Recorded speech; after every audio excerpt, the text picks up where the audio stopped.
Rogue Fun was quickly becoming one of the greatest collector-created events of all time. And we were only halfway through the weekend. The event ran for 4 days over the May 4th weekend of 2024 in Kennesaw, Georgia. 200 passionate Star Wars fans and collectors from Australia, Canada, Sweden, the UK, and all across the United States traveled to Kennesaw's Hilton Garden Inn for a once-in-a-lifetime event. And on Saturday, May 4th, 2024, Rogue Fun creators Jason Wilsuko, Glenn Williams, and Narayan Naik would see their year-long project finally play out in the Hilton's Grand Ballroom. The trio is part of the Georgia Alliance of Star Wars Collectors, a group that spanned the Peach State and brought collectors together in fun and inventive ways. Rogue Fun had become their pinnacle event, and the rest of the collecting community was about to see that vision play out in a profound and meaningful way. Tickets for the Saturday event went on sale 8 months earlier. They sold out in the span of about 4 hours, with a 30-person waitlist by the morning. There was a wholehearted excitement for it, as collectors looked to reunite, to meet new friends, and to visit another region of the country together in the name of Star Wars and collecting. During Saturday's main event, guests would experience 5 incredible collector presentations in the hotel ballroom, each running for about 45 minutes. Dinner would be served as well, and the evening would culminate in one of the largest vintage and modern Star Wars collectibles room sales. But the highlight of the day were those 5 panels. In the first, collector Jerry Hancock would highlight the fascinating history of the American retailer Sears, and how the company promoted and sold the Kenner Star Wars figures in its holiday wish book catalogs. The second panel would feature 2 of the most well-known and beloved Star Wars customizers of all time. Through their work and artistry, Ryan Shaw and Gary Ray Weaver have introduced characters that Kenner never made for its original trilogy line. And like the Kenner figures, their creations have become heavily desired collectibles over the years. The third would present the story of Boba Fett's first appearance in the Star Wars universe, told by John Celestri, the artist that animated him in the 1978 holiday special. While so many fans obsess over the bounty hunter, very few had heard John's story previously. The fourth would provide a look at the world of Star Wars publishing by Steve Sansweet, whose seminal book Star Wars From Concept to Screen to Collectible kickstarted many fans' collecting journeys more than 30 years ago.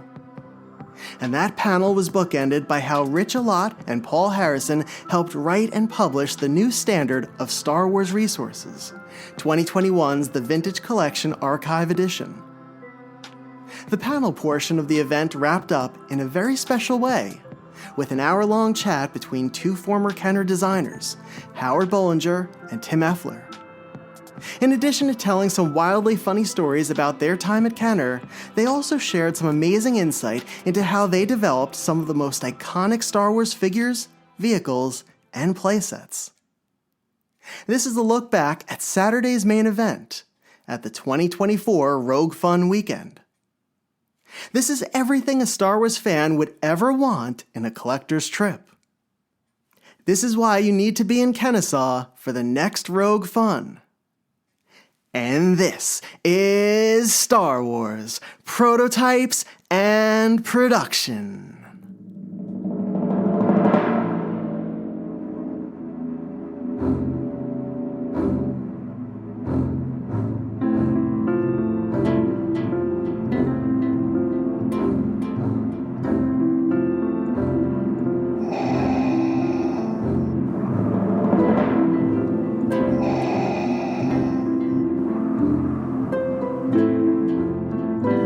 From Coruscant to Tatooine, and every planet in between, Star Wars, Prototypes and Production, with your host, David Quinn. Vader. It's a trap! Yes, Master. Whoa, we're gonna have company! Have to stand and fight. The more you tighten your grip, Tom, the more star systems will slip through your fingers. I want to learn the ways of the Force and become a Jedi like my father. The Force will be with you, always. Saturday, May 4th, 2024. Leading up to the weekend, a few of the modern Star Wars prototype collectors had discussed going to breakfast on Saturday, before the afternoon's main event. The weekend was nicely balanced, with enough scheduled events each day to keep everyone together, but with breaks in between for group outings and smaller gatherings.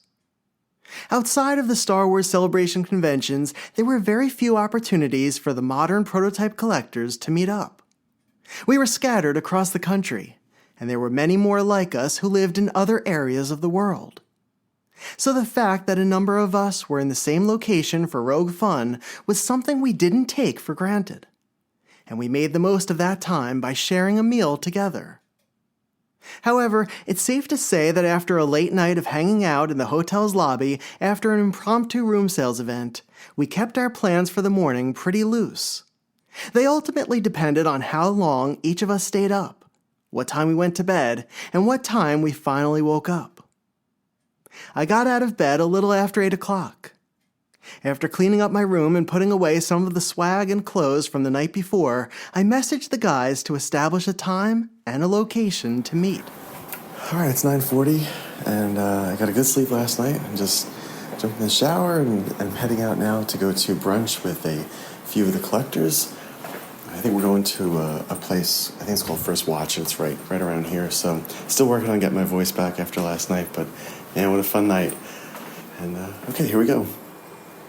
Starting Saturday, May the 4th. Happy May the 4th.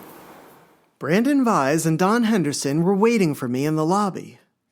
Both hail from Arizona and are longtime modern Star Wars prototype collectors. Brandon runs the Prototype Archives website, a resource devoted to Star Wars pre-production items from the past 30 years. He has one of the most incredible collections of the 1990s Power of the Force items, including rarities from the Expanded Universe series and the multimedia project Shadows of the Empire. Don also collects prototypes from around the turn of the century. He owns what are likely the most comprehensive Sebulba and Tusken Raider runs in the world, but his interests stretch far beyond those two figures. Don also has extensive assortments of runs across the Power of the Force, Episode 1, and 2001's Power of the Jedi, as well as a focus on some of the modern plush prototypes. Paul Konatsky, the third member of the Arizona trio, soon joined us in the lobby. Like the others, Paul also collects prototypes from the early Hasbro lines. One of my favorite pieces in his collection is the Power of the Force era Rancor that was created from the original Kenner molds. This figure is constructed from a neon green plastic and has bright pink claws. Paul's collection consists of a little bit of everything and covers everything from wax sculpts to production samples. He and Don are also vintage prototype collectors, with runs focusing on the Biker Scout and Han Bespin, respectively. And once Alabama collector Anthony Pagano came down, the five of us piled into a car and headed for First Watch. Anthony is another Power of the Force collector whose collection contains some of the earliest concept items for the line, and includes many of the figures released between 1995 and 2000. He has also ventured into the later years of Hasbro's creations, with arguably the largest collection of vintage collection items in the world. And meeting us at the restaurant was Clifton Boggs, a Clone Wars and Ahsoka collector from Ohio. Clifton and I have been hunting Clone Wars pre-production pieces together for almost a decade, and his run of the 2008 releases is nearly unmatched. Pulling into First Watch, we realized landing a table on a Saturday for breakfast may be harder than we thought. The hostess informed us that our wait would be more than an hour.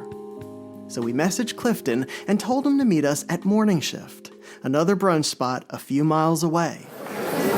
So it's a little loud in here, but we stopped at a place called First Watch, and we couldn't get in for breakfast. So instead, we're here at a place called Morning Shift, which actually is pretty nice. A really, really nice spot. Glad we came here. Instead, we have a table for 5. We might be joined by a 6th. And We're just ordering online right now we're in line right now just to order breakfast and pick up some food, and then we're going to just sit and talk life, prototypes, and all that fun stuff. So just waiting now to get I think I'm going to have eggs and a little bit of bacon and maybe French toast. So great way to kick off May the 4th. With its white walls, dark gray counters, and blonde wood-top tables, Morning Shift was a cozy spot for a meal. Natural light poured in through the windows, and while the restaurant was lively with activity and conversations, it didn't feel chaotic or hectic. The 5 of us pulled up to a larger table in the back, waiting for Clifton to arrive. We ordered our meals individually at the counter, and a server brought them to the table while we chatted. The most remarkable thing about that breakfast was how unremarkable it felt. From knowing each other for so long, Brandon, Don, and Paul had a built-in rhythm to their conversations, and I loved hearing how they interacted. And having spent so much time with Anthony and with Clifton over the years at conventions and for video chats and long phone calls, it was nice to be with them in person again. Anthony had known the Arizona crew for years and had met up with them in the Grand Canyon State a while back. And together, we and many other collectors developed further bonds during the quarantine, where we all helped one another maintain a sense of normalcy amid the pandemic. In a moment, we were kids again, sitting around a school cafeteria table and talking about the toys and things we loved. As a collector, it's thrilling to dine with others who share that passion for the history of the lines and the relics that remain. The knowledge that each friend possesses is incredible, and the nuggets of information they shared were both fascinating and rewarding. Whether it was a piece's backstory casually inserted into the conversation, or an explanation that helped to fill in the gaps in a prototype story, it's the type of discussions you dream about having when you're back in your home state. And it makes a meetup like Rogue Fun even more meaningful.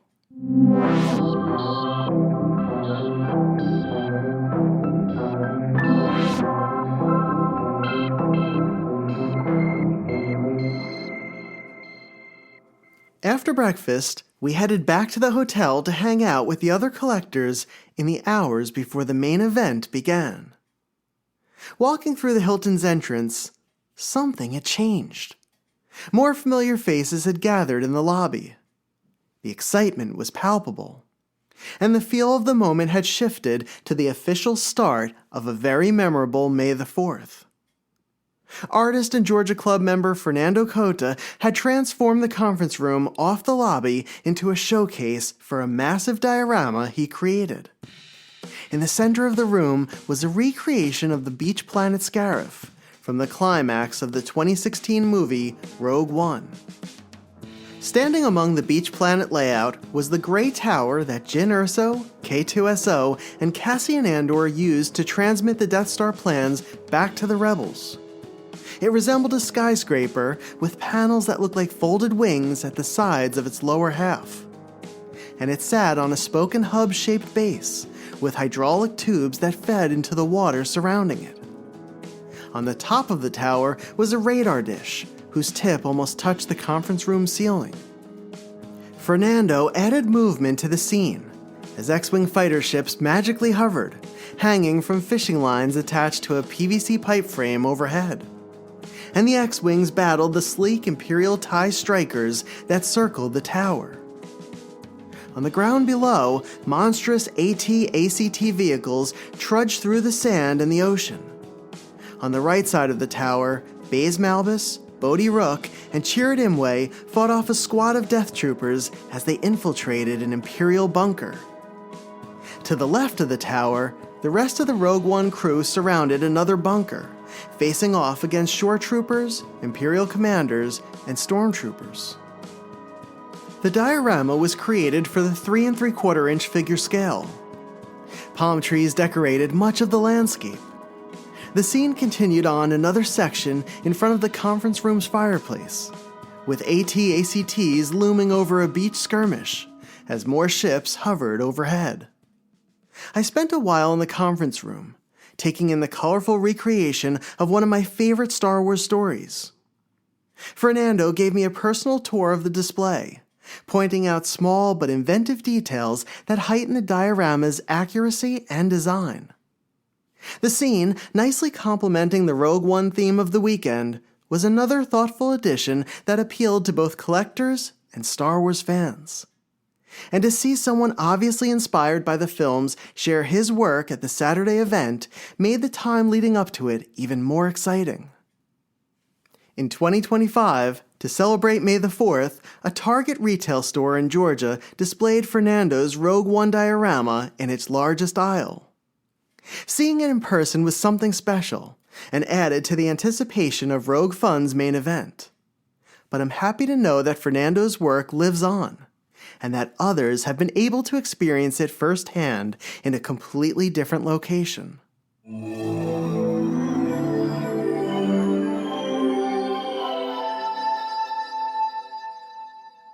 Another Rogue Fun addition to the conference room was a playset created by Lewis Brown, a member of the Georgia Alliance. Lewis had crafted Darth Vader's castle, the fortress we saw in a scene from Rogue One, in which Vader spoke with director Orson Krennic, warning him not to, quote, choke on his aspirations. Lewis modeled his version after the Kenner Death Star playset. It was a wedge-shaped, 3-level, multi-tiered tower with platforms supported by thin beams. But unlike the Kenner set, Lewis had constructed it out of wood instead of plastic. The outside wall was a black obsidian, with lava flowing from its center core. 2 imposing prongs stretched out from the top of the castle. On the inside, the bottom level held Vader's Bacta tank, where he would heal and meditate without the use of his life support system. It also included an operating table and his personal medical droids. The next level showed Vader speaking with Director Krennic in front of an Imperial-themed display with the Emperor's royal guards keeping watch over the room. And the top level had Vader seated on his throne, interacting with a hologram Emperor. While viewing the Vader's Castle playset, I had the opportunity to speak with Lewis about it. He told me how he had built it, what it was like to work on it, as well as the enthusiasm our fellow collectors had for it after seeing it in person. Lewis was genuinely touched by the responses, and I marveled at his craftsmanship and his ability to translate an iconic Kenner design into a playset for a modern Star Wars film.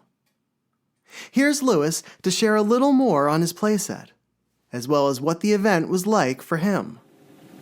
Hello everyone, I'm Lewis Brown, Cartersville, Georgia. I'm with the Georgia Alliance of Star Wars Collectors.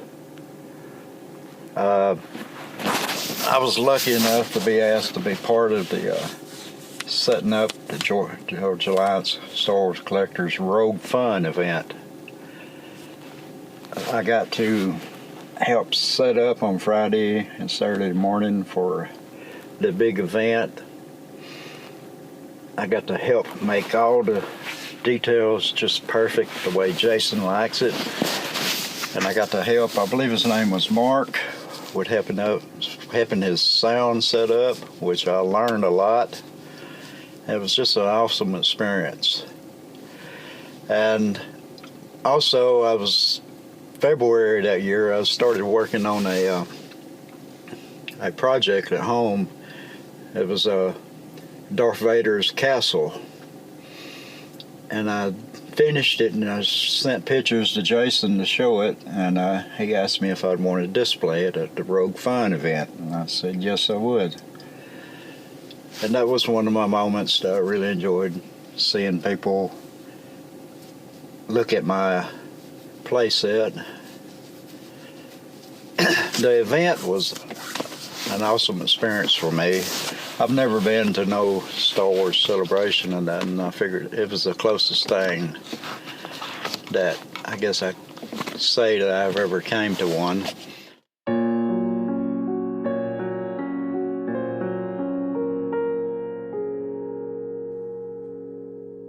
I walked back out into the lobby and toward the ballroom. A crowd had gathered along the wall leading to its entrance, and so I sidled up to some friends and joined them. Okay, probably going to be told that we're not supposed to be down here, but so we are right in front of the fantastic entrance into the ballroom. Can't wait to see what's happening yet. It's quiet too. Usually when they're planning for this, we're going to run into a wonderful, wonderful guy, Mr. Glenn Williams. How are you? I'm good, man. How are you? And you are wearing a fantastic shirt. What is the design on the shirt? It is a Ryan Lemkel original from the Kenner Gooneyberg collection. So it's a blue shirt, and it has the Kenner Gooneyberg, which was the I guess official mascot of Kenner for a while.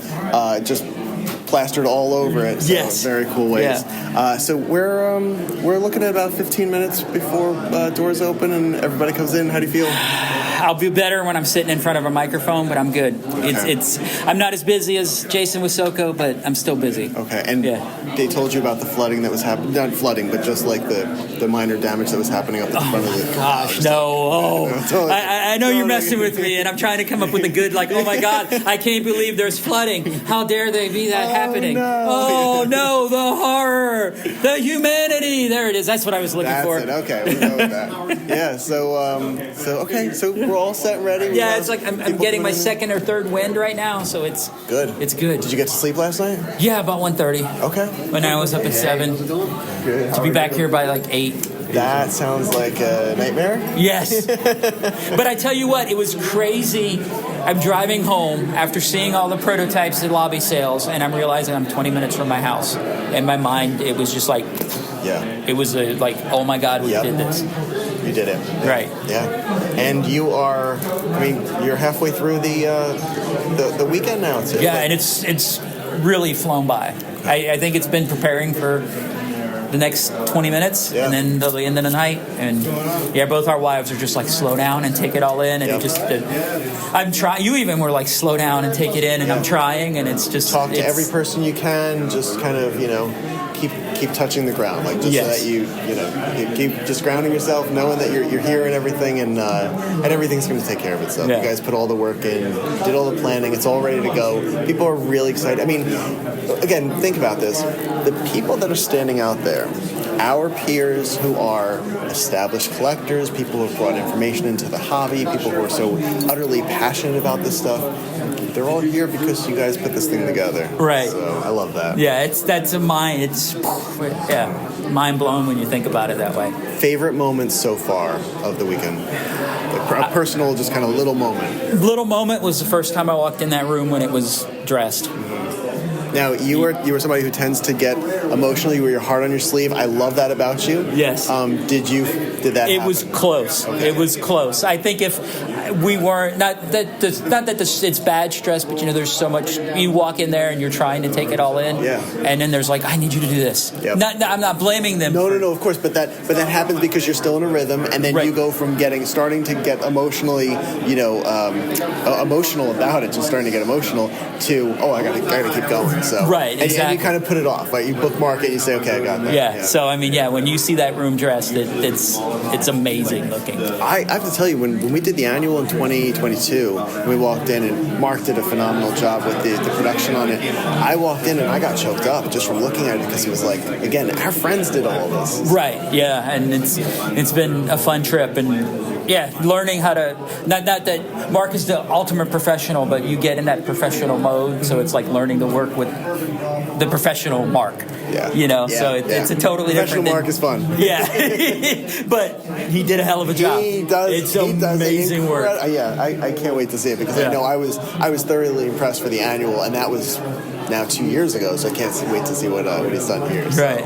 That's good. Okay. And so your energy level now between 1 and 100, where are we at? It's probably at 90 right now, and I think it'll be just because like I said, that I'm getting that fourth wind, and I know it's getting real, and I know it's time to put my big boy pants on and start putting on a show. Yep. And just it's time to. You're in the lane now. You're on the highway, and it's like dance, monkey, dance. Just going forward as fast as you can, right? Yeah, exactly. I love that. Fantastic. Well, we have a great turnout. It's nice that it was funny. Everyone was just hanging out in the lobby, and somebody came over and they're like, "Is this the line?" And we're like, "No, there's no line. We're just hanging out, just getting to know one another." So, well, that's sort of the fun, is because you see people who are in the hotel that aren't part of this, and they're like, "What is going on?" Yeah. I met a woman today, so I was I was in line at a breakfast spot that we went to before, and there was a woman behind me, and she was asking me about the menu, and she said, have you ever eaten here before? And I told her I was from New Jersey, and she was like, oh, what are you doing here? And I said, we are a bunch of Star Wars fans, hardcore Star Wars fans that are getting together at a hotel. I told her all about Rogue Fun, and she looked at me, and she said that she thought it was incredible, but she looked at me and she said, her daughter is 22 years old, and their last name is Walker, and she named her daughter Sky. Oh my gosh! And so her daughter is a Skywalker. That's amazing. Yeah. So, Oh, well, then don't worry about it. yeah, I thought that was kind of neat. Yeah.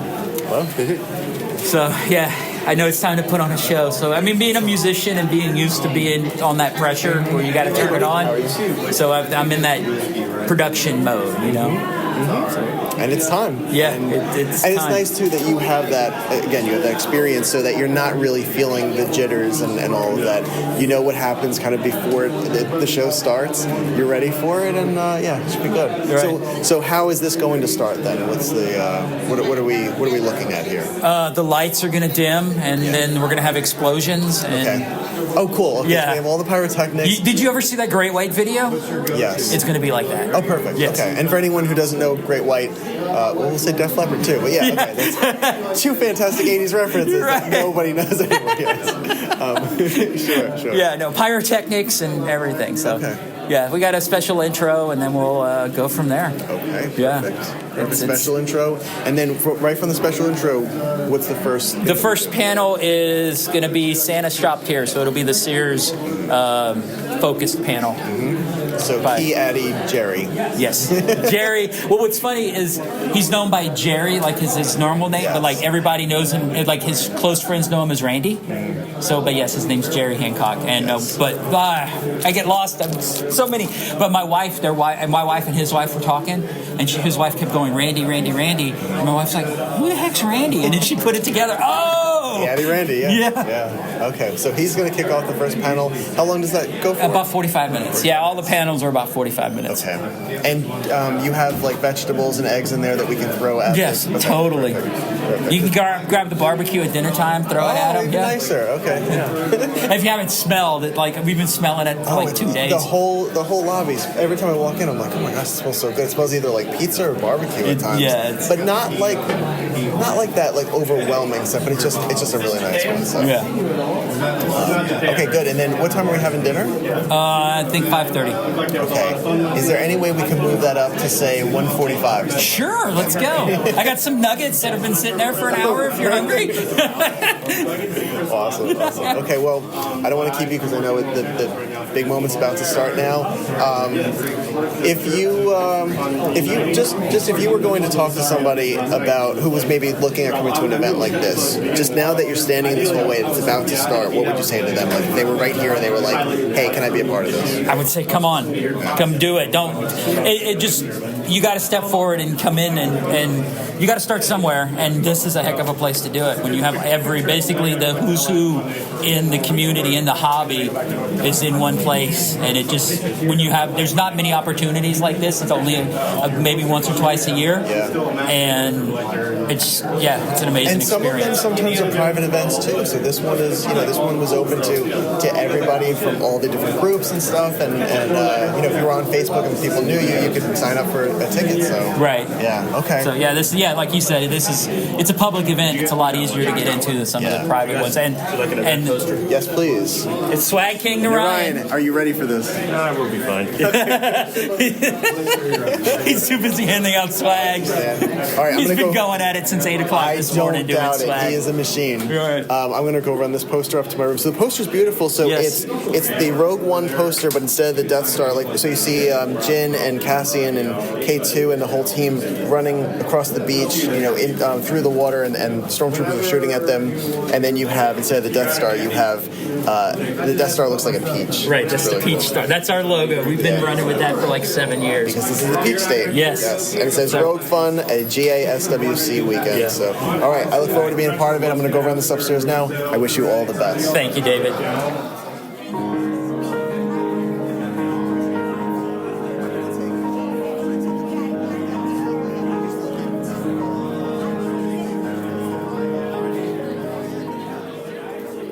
After dropping off the poster in my hotel room, I returned to the line outside the ballroom. I spent a few more minutes chatting with the other attendees before leaving the line again to head back to the lobby. A buzz of excitement rippled through the hallways, and the room became louder as more collectors arrived. It was a true blessing to be standing in the middle of the Hilton's entranceway, surrounded by familiar faces and newer friends, knowing that something epic was about to begin. What's up, gentlemen? We're getting started. I have some more stuff and packed away. You guys. So I'm hanging out here with the Tracomie brothers, Vinny and Mike, and they are pretty incredible. Oh, here's another piece to the set. Man, awesome. So what did you guys make as far as swag today? Because you guys make killer swag. Okay, we made the Scarif Surf Club. We coordinated, which is basically a surf shop that's set up on Scarif that sells all these Star Wars themed products such as Chopper Tone, Kowakian Punch. I'm wearing it right now. Oh, you're wearing the Kowakian Punch? Yeah. Wow. And what's your name? Vincenzo. And how old are you? 7. 7. And is this your first ever Rogue Fun event? No. No? You've been to more? No, well, you've been to Celebration. No? Yeah, I've been to Celebration. Wow, so you're a veteran then. You've been to Celebration, you know what's going on, this is great. The Kowakian Punch, is that your favorite one too, of all the patches? Yeah, it is. Yeah. Why? Do you like the Kowakian Monkey Lizard? Yeah. Pretty cool. Okay, so you guys are putting this whole set together? Yeah. Yep. And so there's about 16 of us that sponsored it. Some of them here, some of them sponsored it, but are not at the event. So we hope everyone enjoys it. And if any of my sponsors are listening, thank you for your support, as always. You guys do a phenomenal job, really.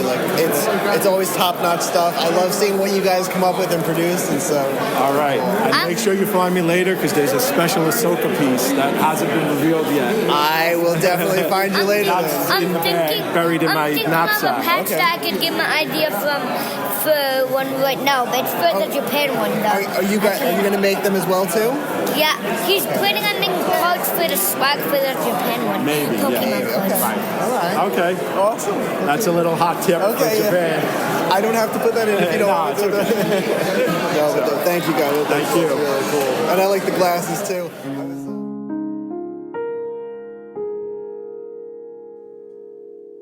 Mandy Williams, Shannon Wasuko, and a few other Georgia members were seated at a table outside of the ballroom. They handed out entry badges to attendees, along with a drink ticket and some Rogue Fun swag. Here's Shannon to share a special story from the entry table. So on Saturday, the Wives Club was, again, volunteered to run the table to make sure everybody got checked in and everybody that came had a ticket to get in and they got the appropriate badges.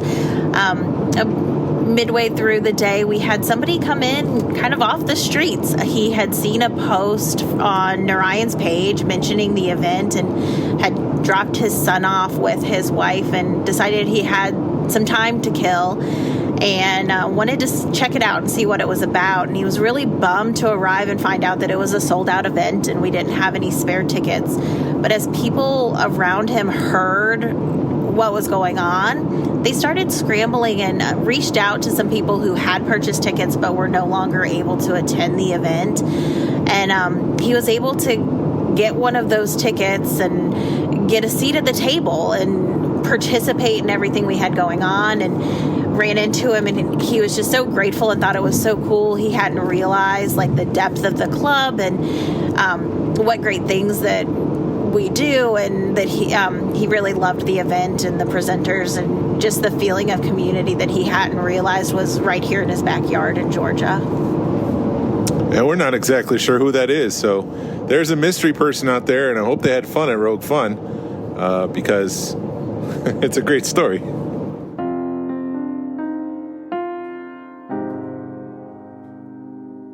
At one point, while hanging out in the lobby, I had some time to talk to Ron Salvatore. Ron is a dear friend and is a fellow member of the Empire State Star Wars Collectors Club. He's also someone I've spoken with and have mentioned many times on the podcast. But he has had an enormous impact on collecting and on my appreciation for the history of the figures in the Star Wars memorabilia. Ron has been a contributor to the website, the Star Wars Collector's Archive, for 3 decades. And in the years before I ever met him, I was learning through the articles and entries he published on the site. As we waited for Rogue Fun to begin, Ron mentioned he had been meaning to talk to me about something. He asked if I would be interested in contributing to the archive as a writer for the blog, as he and the archive team felt I would be a good fit. I thanked him, but initially declined his offer. I explained that producing a weekly podcast took up a significant portion of my free time, and I didn't think I'd be able to take on another research-heavy project like that. I remember being overwhelmed at the time with the number of episodes I had planned to release, and the thought of adding something else to that growing pile made my stomach tighten. However, after declining, I immediately reconsidered once Ron shared a little more of his vision, and it was one that I felt could work within my schedule. But more importantly, contributing to the archive had been a dream of mine since I first discovered it back in 2011. I had made a promise to myself that if I were ever in a position to give back in a meaningful way, I wouldn't hesitate to do so. And once I shook off my initial reaction and began to think more clearly, I wholly embraced the challenge. We were soon joined by Yehuda Kleinman and Chris Dragoulias, 2 other longtime archive editors and writers. They also had a profound effect on how I collected and how I learned about Star Wars prototypes and production pieces. And I appreciated the information they freely and enthusiastically shared over the decades. We had the opportunity to discuss the site, which was approaching its 30th anniversary, and what it had been like for each of them to work on it. Hearing their memories made me even more excited to be a part of it, and to help to share the stories of the collectibles and the community. At that point, Jason Smith came over and chatted with us. He took a picture of the 5 of us standing just outside that courtyard during that early afternoon. And over the past year, that photo has become so important to me. It's not just a representation of the friends I've made through this hobby we all love, but it captured the moment when I was asked to join the archive team by those whom I admire greatly. And in a weekend already marked by some incredible highlights, this moment became one I'd never forget.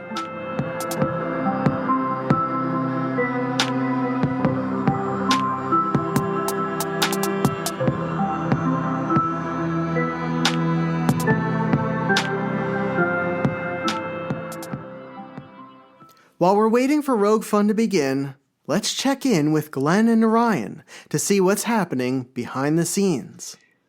So, David, it's Glenn again. My Saturday, man, that was a blur. That whole day, it started early with finishing, setting up the room, and Jason was in there, helping out with Mark, and I was kind of running in between, getting the lobby, getting my wife and his wife, Mandy and Shannon, they were both helping check people in. So I was helping, trying to get that set up, and I was running point, for everything. I think, so I was all over the place that day. And, I remember having conversations with people, 6 months after the fact, and they were like, "Oh yeah, we were at Rogue Fun," and I was like, "What? You guys were there?" And they're like, "Yeah, we sat and talked for like 10 minutes." And it was that kind of morning. I don't remember conversations I had that day. And I remember Shannon, Jason's wife, pulling me to the side like Friday night. It was either probably Thursday night, and being like, "Take your time, because it'll all be over before you know it." And sure enough, man, Saturday morning started, and then before I knew it, we were having room sales. Hey, David, it's Narayan Naik from Atlanta. Again, now sharing some of my memories from the Saturday main Rogue Fun event day.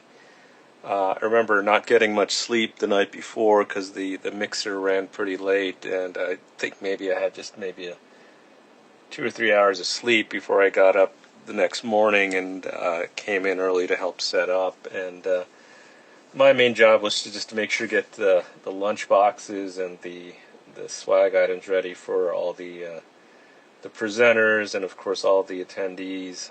Had a group of volunteers that helped me with all of that. But one of the things I remember just walking around and, first entering the hall that morning was, seeing everything set up really for the first time, and just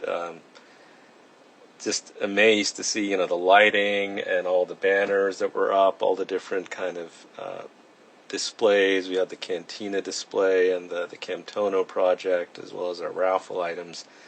And, just really had that feeling as, okay, this is it. We're finally doing it. The day's finally here.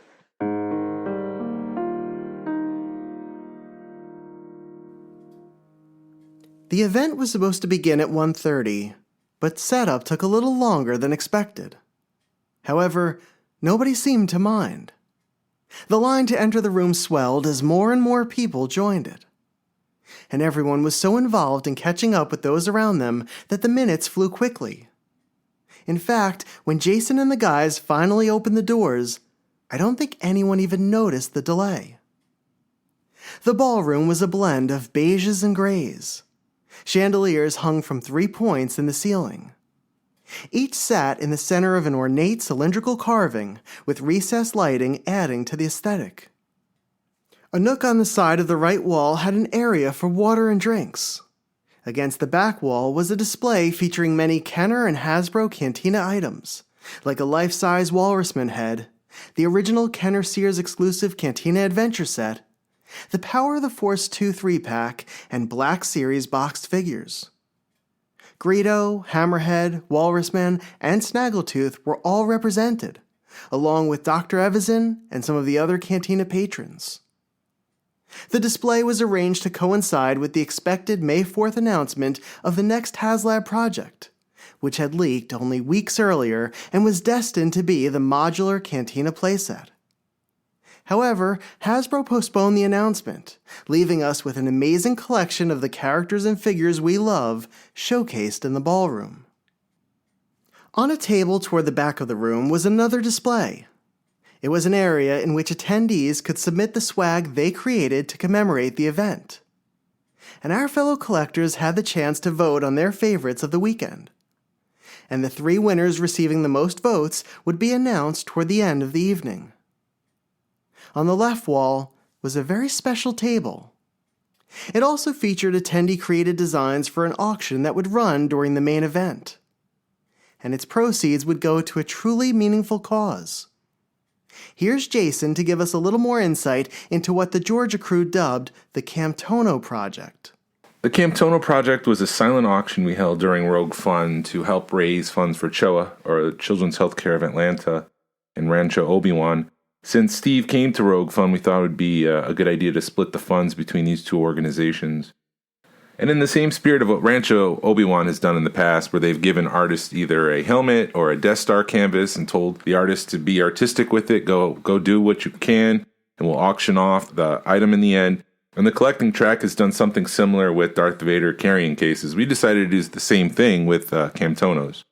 For those that don't know, Camtonos were the safe device used in The Empire Strikes Back with Wilro Hood, who's essentially evacuating Cloud City with an ice cream maker under his arm. The Georgia Alliance of Star Wars Collectors is known for their ice cream patch set. We make Wilro Hood ice cream sets where we match characters from the movie with ice cream flavors. For Rogue Fun, we did that with Rogue One characters, and since we used the patch set as a way to make extra funds for Rogue Fun, we thought it might be a good idea to give artists a blank white Camtono to do something creative with.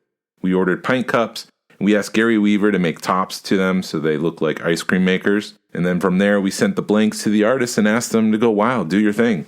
And what we got back was just amazing. Mandy Williams made a Day of the Dead themed piece. Ryan Shaw cut out the middle of his and added an LED to make it look like landing pad on Cloud City. He even sculpted a Wilro Hood star tot and placed that in the center of it, which was really cute. Tim Thale painted orange clouds on his with the logo, The Ice Cream Strikes Back. Vicky Bitter did a needle felt piece with cute iterations of characters from the Star Wars franchise. It was very well done and caught a lot of people's attention. Timothy Arns did a piece where he painted the Camtono to look like Scarif during the Death Star's test fire. He even added a flame effect to the piece to make it look like it was in the process of exploding the planet. Josh Phillips made his look like a wampa, even added fur and gave it a cute expression, and it was a very well done piece. Katie Lukens did hers to look like a colorful piñata, which was very, very cute. Dan Lowe transformed his into a TARDIS and added a Doctor Who action figure walking out of it. Robert Wilson made his look like a maze with the image of Cloud City and twin cars flying around. That was pretty cool. Mike Cooper made his look like Joey Ramone from the Ramones, but he called his the Joey Ramono. And then I made mine look like a classic Nintendo Entertainment System.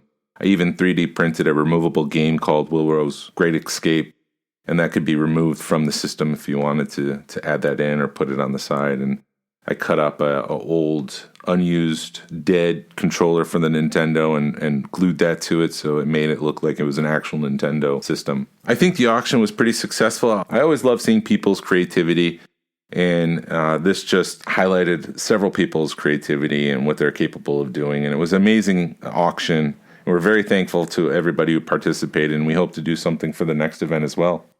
Throughout the ballroom, TV screens were mounted at various spots along the walls, allowing attendees to see the presentation slides from every available seat. Rows of round tables with 7 or 8 chairs to each filled the ballroom floor, making sure the more than 140 guests had a place to sit and eat during the panels and the dinner. At the front of the room was a large dais. Behind it, against white curtains, were the pink and yellow Rogue Fun banners bearing a bold image of a Rogue One shore trooper.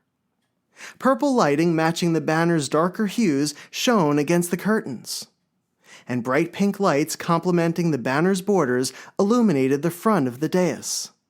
3 microphones sat on the table, which also had a countdown clock for panelists to keep track of their time during the presentations. Tall speaker monitors bookended the dais, and a television screen stood on the left side of the table. Entering the ballroom for the first time, I ran into Pennsylvania collector Bruce Lieberman. Okay, so we just entered the room. It looks fantastic. Oh my gosh, Mark did a phenomenal job. Put up a beautiful stage, screens that say Rogue Fun. And hi, Bruce, how are you? Bruce, I'm going to talk to you really fast. So you just got in here for Rogue Fun. What do you think of the setup so far? Because I was just talking about it. It's an amazingly complex setup. I think Narayan has done a wonderful job. It's fun to see how much work people put into it, especially the swag, just the signage. It's really amazing. I'm really impressed. Are you happy with the room, too? Yeah, this room is awesome. There's plenty of room. It's nice and cool, which is helpful in Atlanta in the spring. It's like 90 degrees outside. So, yeah, I'm looking forward to hearing the panels. Okay, and is there anything you're looking forward to picking up tonight at room sales? Anything Max Rebo related is on my message, but you never know what piques your interest. Okay. All right, well, I hope you find something Max Rebo related. Is there a specific panel that you're looking forward to hearing? I think the panel run by the Kenner folks, yes. I think I'm looking forward to. Okay, yeah. Hearing a lot more about the background. On their time there, yeah. Yeah, I really can't wait to hear about that. I love the pre-production stories. Yeah, absolutely. It's nice that they're here and sharing it with us, too. So we're getting it right from the source. So. Absolutely. Can't get any better than that. Cool. Well, I hope you enjoy Rogue Fun. Thanks a lot, Dave. Take care. And here's Josie Harmon to share her memory of the ballroom experience. Hey everyone, this is Josie Harmon. So I remember this particular buzz in the hotel lobby that morning as we were all gathered there. We were waiting to go into the main ballroom, and it was so fun to see the familiar faces of everyone I had met just last night and a lot for the first time.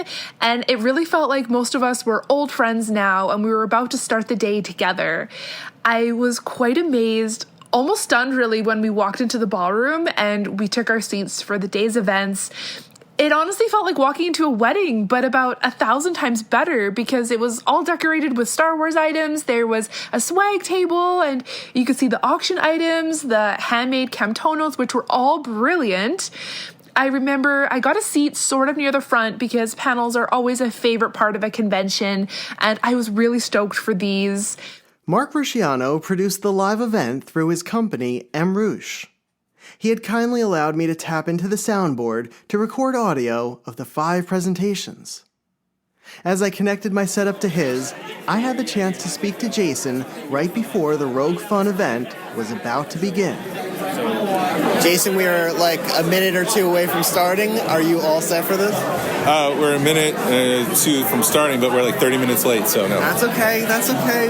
Everyone's scheduler. I know. But realize if that's the worst thing that happens, it's no problem. So we'll be fine after this. How are you feeling about it? Anxious to get started. Ask me at 8. Absolutely. Yep. Okay. And still looking forward to Room Salioki? Yes, of course. Okay. Do you have a song picked out? Yes. I can't wait to see which one it is. Should I share now? Yeah, share now. Smash Mouth All-Star. Okay, that's a great way to start the party. Yeah, and you're going to take out all of the craziness and you're going to put it into that song. Exactly. Okay. Filtering. Perfect. And what did you think of Mark's job so far in setting Mark up? is incredible. Like I said, we couldn't have done this without Mark.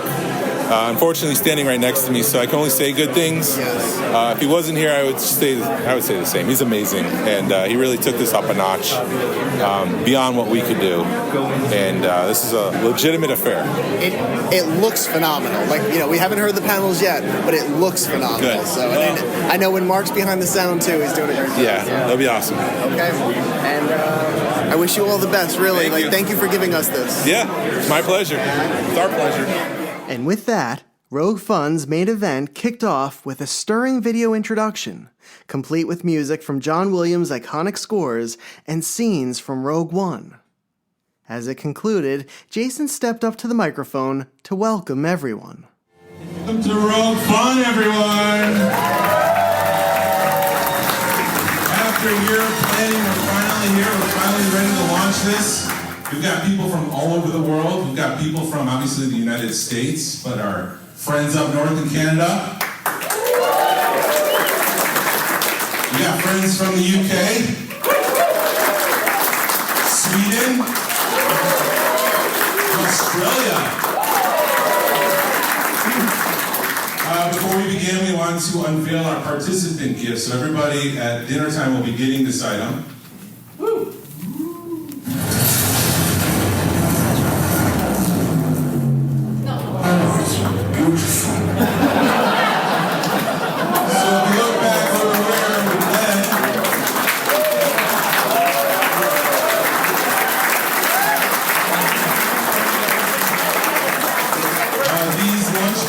Were designed by Tom Whalen, who's a prominent Disney artist. He's done things for Star Wars Rebels, he's done things for Transformers, Toy Story, and so everybody will be getting that. And of course, because this is a Georgia Alliance event, it's packed with swag. We'd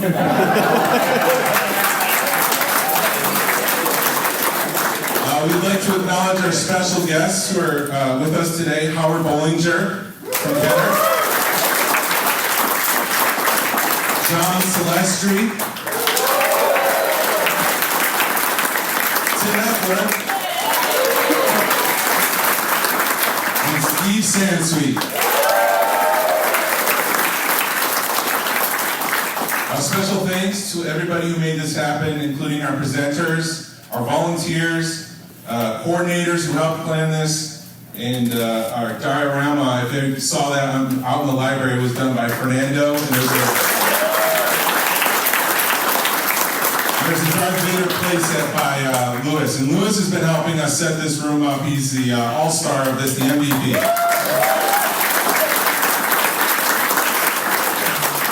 So I wasn't there at Star Wars Celebration, but I did hear that the collecting track was right next to the Star Wars stage. It was pretty loud and distracting, so if you want to go out and talk, you're more than welcome to. You don't have to stay here for 7 hours. You can go out in the courtyard, have a chat, do whatever you want. We're just trying to keep this area a little bit quiet for our presenters. So come and go as you please, have fun. I mean, this is all about you guys having fun, so keep that in mind. We have several vendors outside. Tim Eckler and Howard Bollinger have a table right outside. And in the boardroom, John Celestri and Gary Weaver have items for sale, so make sure you stop out there. What else? We have iron-ons. This is an iron Rogue Fun iron-on. Those are available in the boardroom as well. That's a fundraiser for the Georgia Alliance, so all the proceeds will be going to our club. And we have the patch set. So we, to help put this on, we had sponsors sponsor this patch set, which helps supplement the cost to do this today. Those are available in that room for $100. Trading cards, this is my personal swag. So everybody got 4 of the same kind of trading cards. I highly encourage you to go over, find someone, meet someone new, and trade and get the full set of 4 cards. Woo!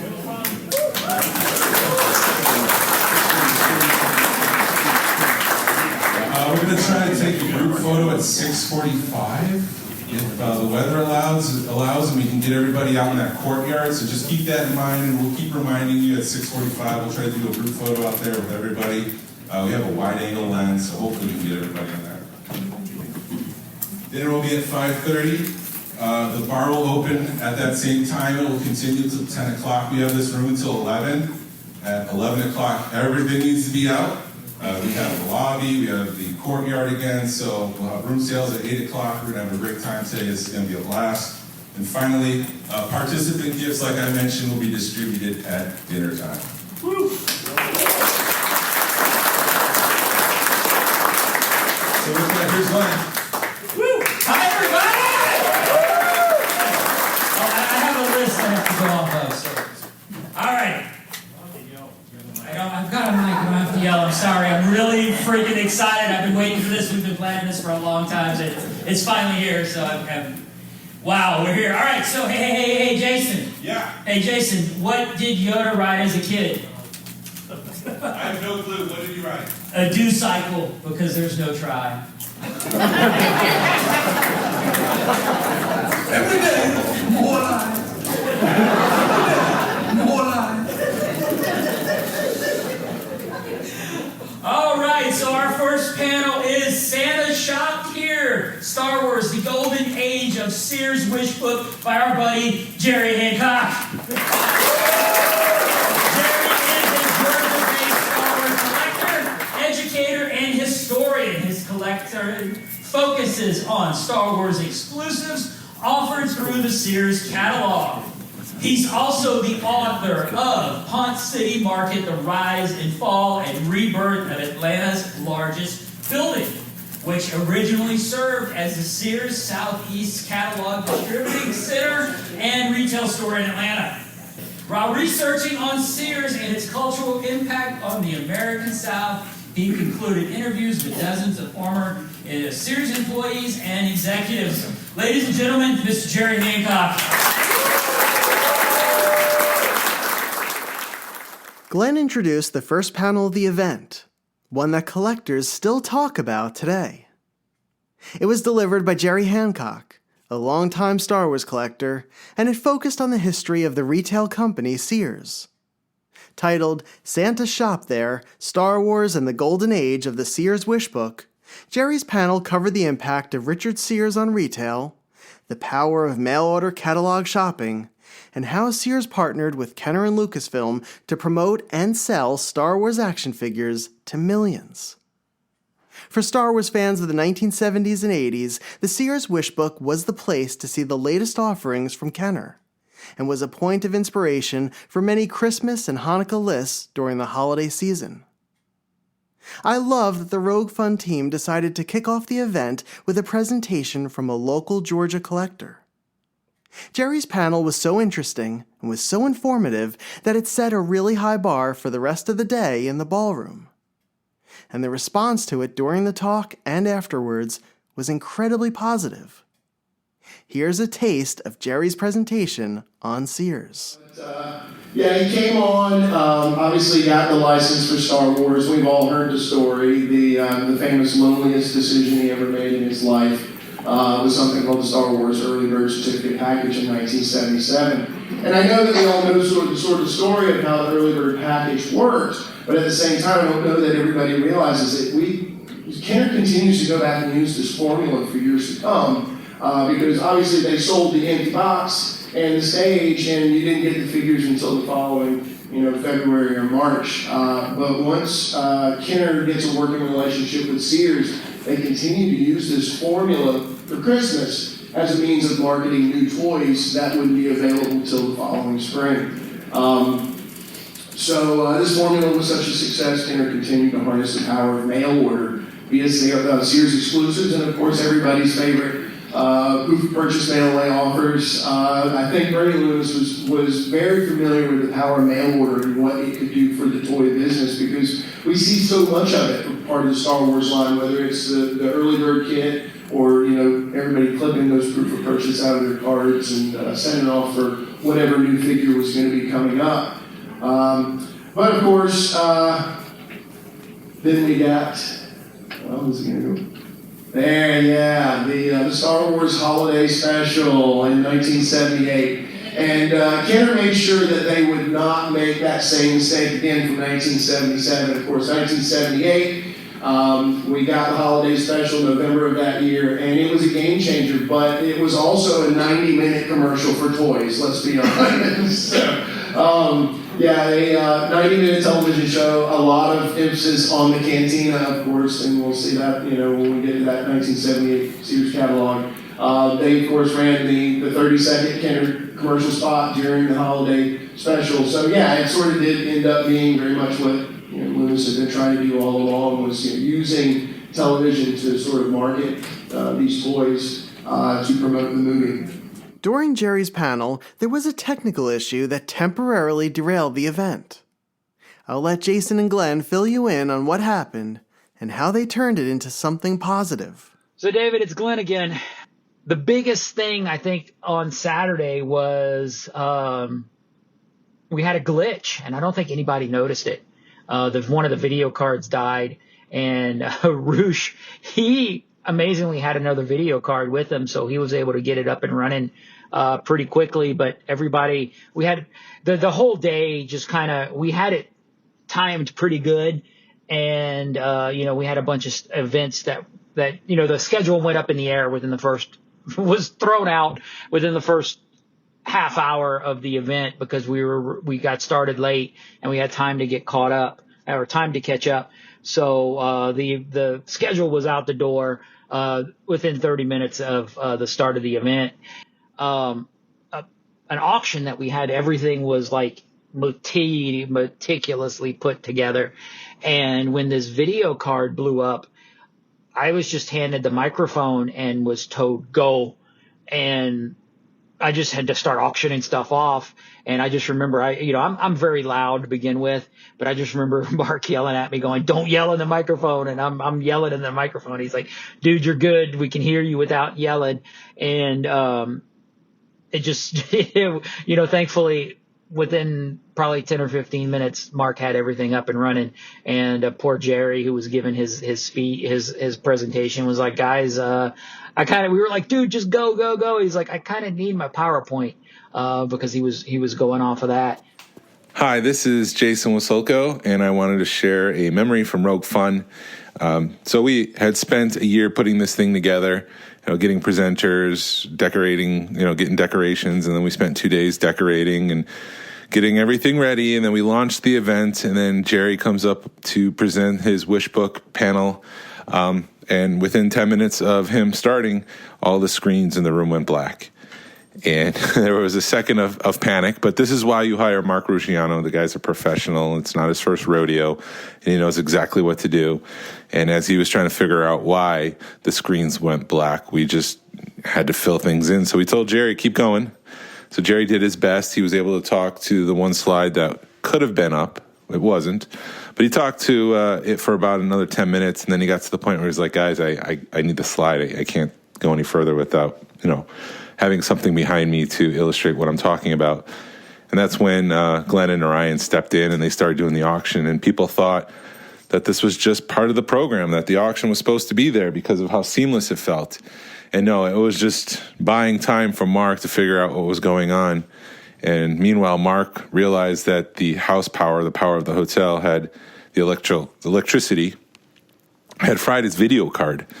And Mark, being the guy who's done this before, had an extra video card. So he was able to swap things out, restart his whole system, and got the TVs going. And then Jerry was able to pick up and go from there.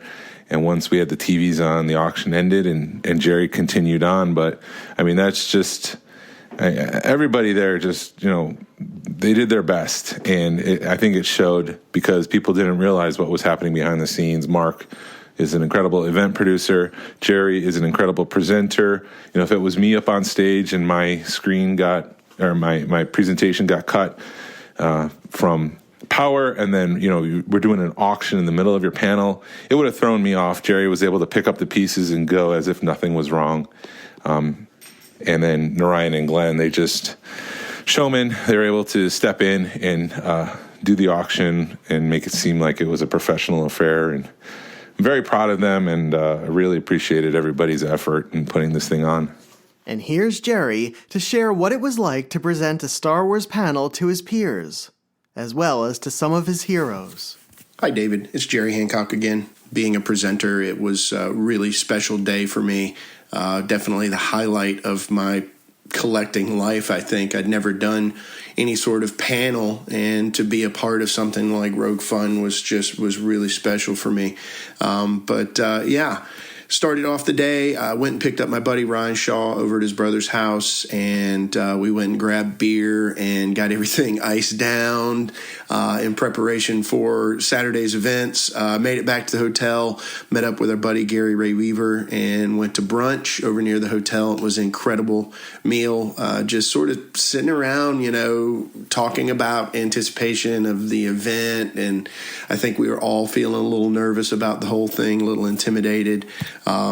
We talked about projects that Gary and Ryan were working on, and, personal life and family. Just really great meal. Made our way back over to the hotel. We finally got into the main event room after Jason and Glenn had spent a lot of time and effort getting that all set up, and it was just wow, overwhelming to say the least. But we walked in, everybody had to be really quiet because apparently Mark Ruciano was on pins and needles. We were, I think, lucky to even get in when we did. But as other presenters started arriving, I think the gravity of the day really sort of set in. Steve Sansweet rolls in, and John Celestri. Our buddy John Waterhouse was there, who was the moderator with Mr. Celestri, and was just, wow. We were all sort of sitting at a table. It was almost like pre-show or something. And I think Ryan and I both sort of felt it at the same time. We are like very pinch me moment. We look around, and we're all sitting at this table with like truly superstars of Star Wars collecting. And it just, I think that's when the magnitude of what we were doing or about to embark on really sort of kicked in. As everybody starts to flood in and the room starts filling up, wow, that's really when I think it set in even more so. And then, of course, that great intro montage that Mark Ruciano did was just very emotional for me, watching that whole thing and the build up, and then the joke about Narayan and the swag. And before I could even get the laugh out, that Death Star Peach dropped and that John Williams music kicked in, and just this chill went over me. I teared up. It was just such an emotional moment, and the whole place just came alive, and everybody cheered. It was incredible. Being the first presenter, I was sort of the opening act. I remember Rich a lot told me, he's like, all right, we're going for B, okay? None of this A stuff. We want B grade stuff for the first one. Don't set the bar too high. And obviously I was a little jittery going into my panel, but then just a few minutes after starting, I look out and this sort of calm came over me as I saw all these familiar faces and everybody sort of leaning in, genuinely interested in what I was talking about. And just as that calm set in, my video projector went out. Apparently, we had a video card or something go bad behind the scenes and ran into our first technical issue. I guess go ahead and get it out of the way early. And luckily, Ruciano had a backup. He was prepared for anything, I think. And without missing a beat, Glenn Williams slid in and starts doing the charity auction. And I don't even know if some folks that were attending realized that we were having a technical issue, but we didn't miss a beat. And it just really showed the teamwork behind the scenes and how there were just so many people committed to making this thing great. And then as soon as they got everything back up and running, slid right back into the panel like nothing ever happened. It was pretty amazing. The highlight of my panel, and honestly for the entire weekend, was as I was sitting there presenting, I look up and literally front and center of the audience, right in front of me, is Howard Ballinger and Tim Effler, who were really sort of the stars of the evening, Kenner alumni, icons in the toy industry. And for a Kenner kid like me, that was, wow. That couldn't have been bigger to see them sitting there with these huge smiles on their face, just lighting up. As, I sort of was doing my presentation was amazing. The response I got was incredible. As soon as I finished, the cheers were just unbelievable. Such a relief to have pulled it off and to have had such a response.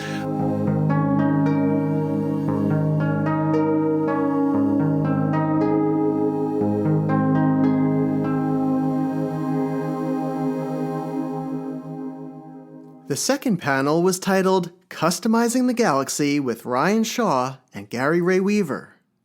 Ryan and Gary are legends within the Star Wars customizing world. And over the years, they have produced some of the most iconic custom figures, many of which Kenner never released. From the greatest version of Leia as Jabba's prisoner, to the earliest versions of a Mandalorian figure, to 3 custom figures made specifically for the Rogue Fun event, Gary and Ryan have had a tremendous impact on collectors and our hobby. Here's Ryan to explain the role that dentistry played in his customizing journey. I'm at the bookstore one day, and that's Cinefex magazine. I'm going through it. I don't even remember the company, but in the back, it had a little ad for resins and silicones. So I called them up, made them a story of I was going to be making dental molds for schools if they could send me a sample of everything, and they did. And they were nice enough to do that, but they still got plenty of business out of me down the road. And I started just, mad scientisting it. I started mixing things. I think I was probably one of the people in the hobby that first started mixing colors into his mix and trying to match. That's where the archive came in great, because I would see pictures of unpainted prototypes and just, sitting there mixing a color, pouring it up, make a mold, pull it up to the screen, mix another one. That's too light, that's too bright. And then I went to a show down in the FX Con down in Orlando. Met some cat. I don't even remember his name. He was from Miami. And he had some prototypes of droids and Ewoks that were solid caps, one piece, all white, hand painted. And he says, I showed him something I made, I don't remember. And it was, first one was Klebzella. And so he's like, well, maybe you can articulate it and do it in color. And I did. So I did Kleb first, and then I started messing with him, and somehow I got a cheap shirt. That is cheap shirt, right? Yeah. I got him, and that was what I would do. I make solid mold of it, and then I would section it in wax and add articulation, and then mix up the colors I needed. It was all a piecemeal process. And then after I started doing a few of those, it's like, well, why don't you get off your tail and start making a figure from scratch? And here's Gary to share how Star Wars of the 1990s propelled him into the world of customizing. So, 95 rolls around. Obviously, I got into G.I. Joe, I got into Transformers, I got into He-Man, lost Star Wars in the mid-80s. In 91, my uncle says, there's this really awesome book, you need to read it, it's Heir to the Empire. So I got into Heir to the Empire, and then in 95, Power of the Force 2 comes out, and there's only, 9 figures? The start of the line was 8 or 9 figures. I started repainting figures. I can go down to the store, spend $5 and make whatever I wanted. It just evolved.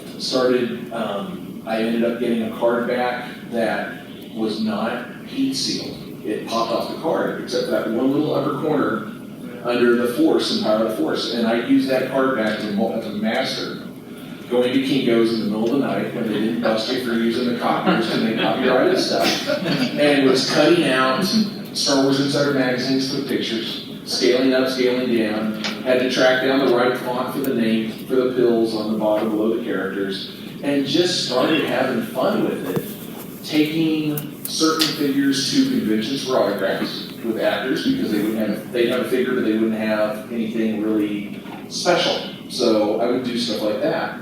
Eventually got to where I was airbrushing my own cards, my own card backs, doing my own custom graphics, again pulling things from different elements to make it all work. Shadows of the Empire was my first real all sculpt from scratch. I think there might be bits of a 2-1B in the Levo. There's always a little bit of something, yeah. No reason to reinvent the wheel. I loved the Twin Engines of Destruction comic book, so I basically made my own figure line of like 5 different figures with Boba Fett, Jedha Cass, Boba Fett in his mummy outfit, if anyone remembers that comic book. A Dengar and the girl that was in that comic. I actually have 2 original hand-drawn sheets from Jordy Ensign of that comic that I still have in my collection that I love. So I really got into just anything and everything. I would get into it.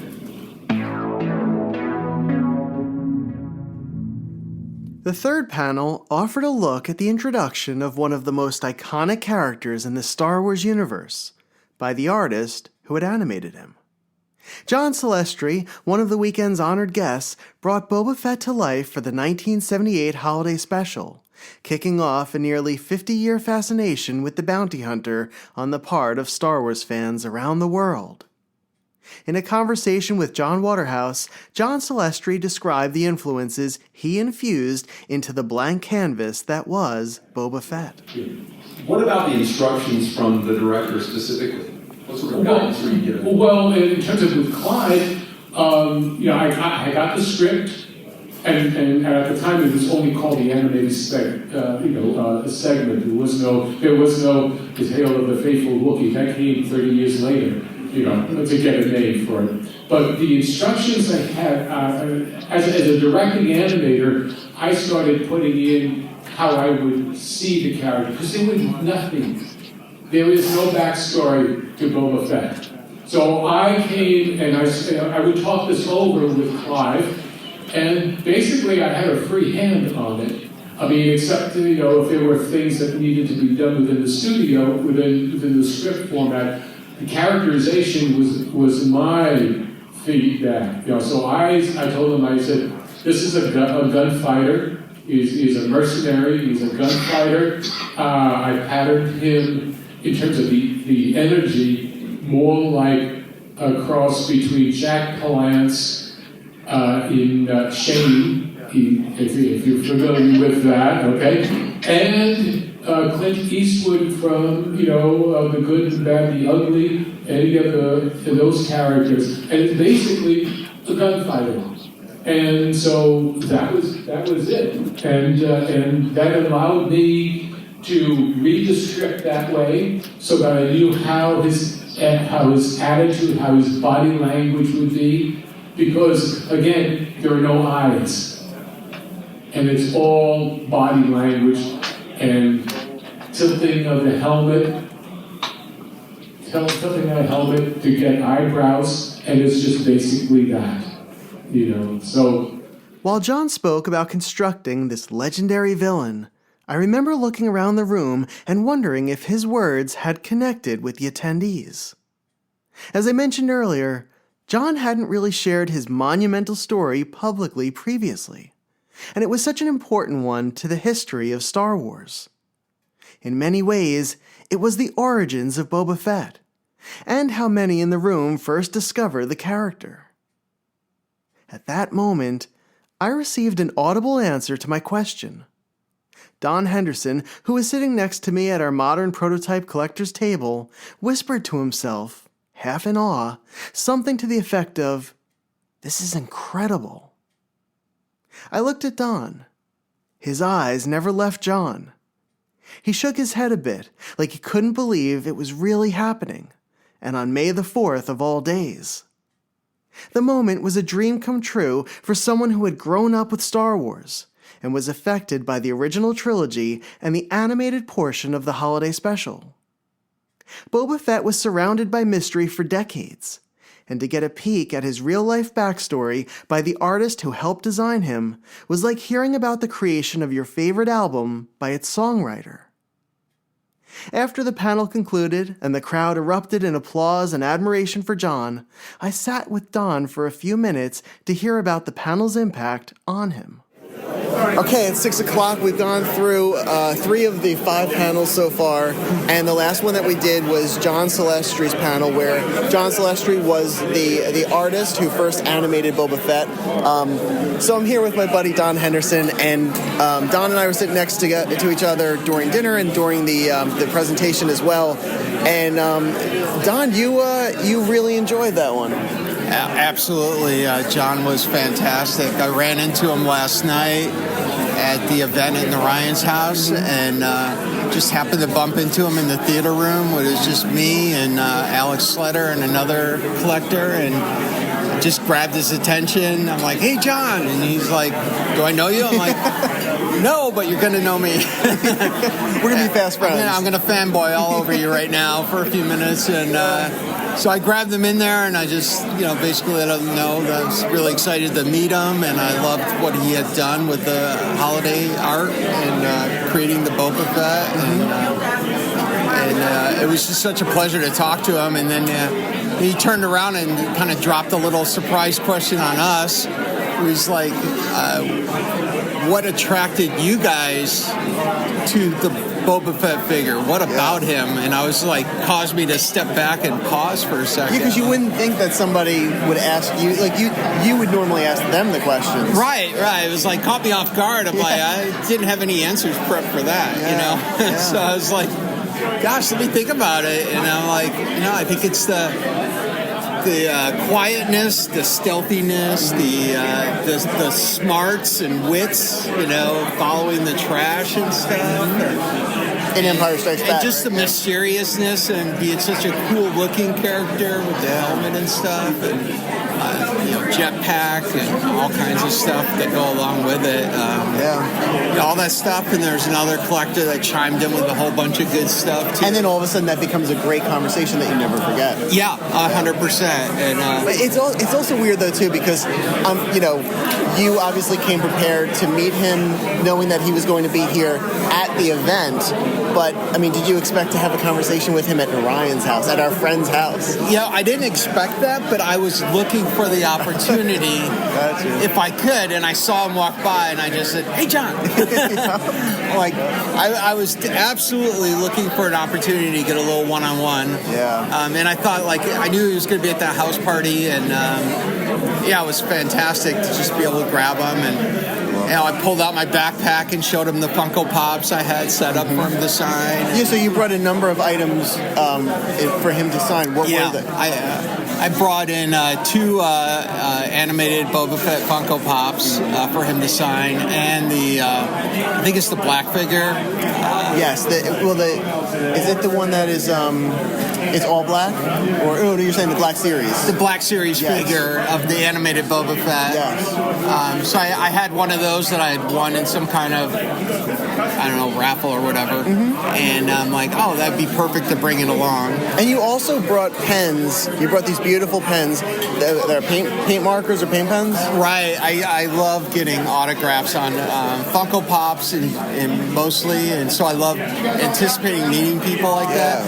And in doing that type of collecting, you pretty quickly learn how to get the correct pens that will work under, when you're ready to get something signed.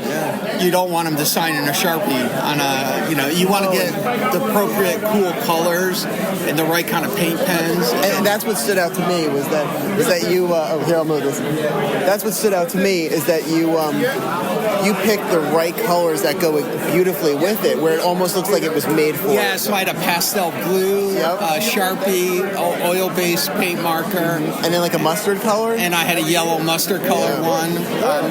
So I had him sign John Celestri, then put a little dash and put Boba Fett animator underneath it. So that if someone's looking at it, they can see... That they understand why this person signed it. And then on the side window, I always like to try to get a little quote or something. And I just picked the quote, "He's no good to me dead" quote. Yeah, you can't go wrong with that, Yeah, right? yeah. So it's just a perfect little quote. And I entertained the idea of maybe him drawing a little sketch on the side panel, but he wasn't prepared for that. But he might one day, you know, and I think that's like that, I think you sparked something in his mind now where maybe he will start to do that. I honestly feel like if I talked to him for 5 minutes and told him what the value of being able to sketch a quick That little, he probably would. that he would enjoy. He would enjoy being prepped for that and make that part of his signature. You know, people would love to have him sign it and just have a little helmet sketch to go with it. Especially in that style of the 70s. Right. I mean, just knowing what I love in autographs and stuff like that, getting that little extra, like it's not even call it a remarquee, but just like a little addition. Yeah, because I mean, a lot of times remarquees are so the remarquees are like pretty detailed, you know. And they really are. But like when you get a sketch like that, especially because that's what he did. That he wasn't just kind of sketching maybe a character, but he's sketching in the style that he animated. Yeah, he was unprepared for the sketch thing because he was like, "Oh, I need to have pencils and do this and do that." I'm like, "Oh, I'm not looking for anything fancy." Like you could make it like a Dumbo sketch. Like I wouldn't care, Doesn't you know, matter, like right. just It's just that it's a thing. just that the shape of a helmet with an antenna and call it good, you know. But I'd have to work with him on that. Hey, you should be the guy to do so. Absolutely. Yeah, that'd be funny. From a 1 to a 10 now, we haven't gone through the whole thing yet. We've only gone through 3 of the 5 panels, and we still have room sales and like a whole rest of the night ahead of us.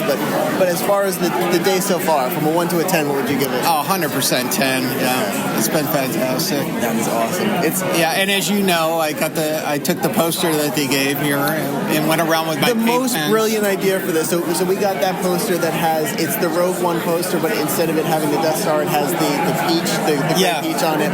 And you asked everyone to sign it, right? I had 2 paint pens, green and red, and let people choose, and I think I got everybody's signature. I kind of want to copy your idea because that is a fantastic thing to take home and to have that memory. It's a ton of hustle. It worked out great before the panel started. I was able to hit every table and just hit it hard. I got Steve Sansweet. I got John Celestri, Epler, and I got all those guys. Celestri signed it.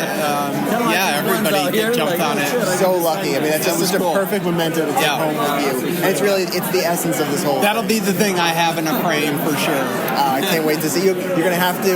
We'll have to take a picture. Absolutely. And share it as well. Well, cool. I hope so. If this is a 10 up to this point, I hope the rest of your evening is a 10. 100%. Thank you so much for talking. Yeah, absolutely. I look forward to spending the rest of the evening. For sure, man. Thanks, David. In between panels, the Georgia Alliance served dinner. The meal was a Georgian barbecue, with items like brisket, cornbread, and beans. Attendees briefly left the ballroom, grabbed a plate, and got in a buffet-style line in the hallway. Servers scooped delicious dish after delicious dish onto each plate, and there was something special about having a communal meal together to celebrate this incredible Saturday evening.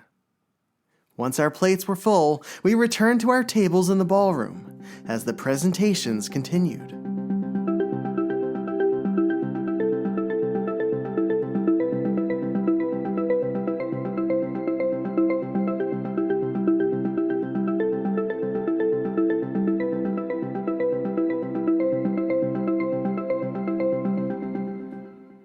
The fourth panel of the day focused on Star Wars collector resources published over the past 3 decades.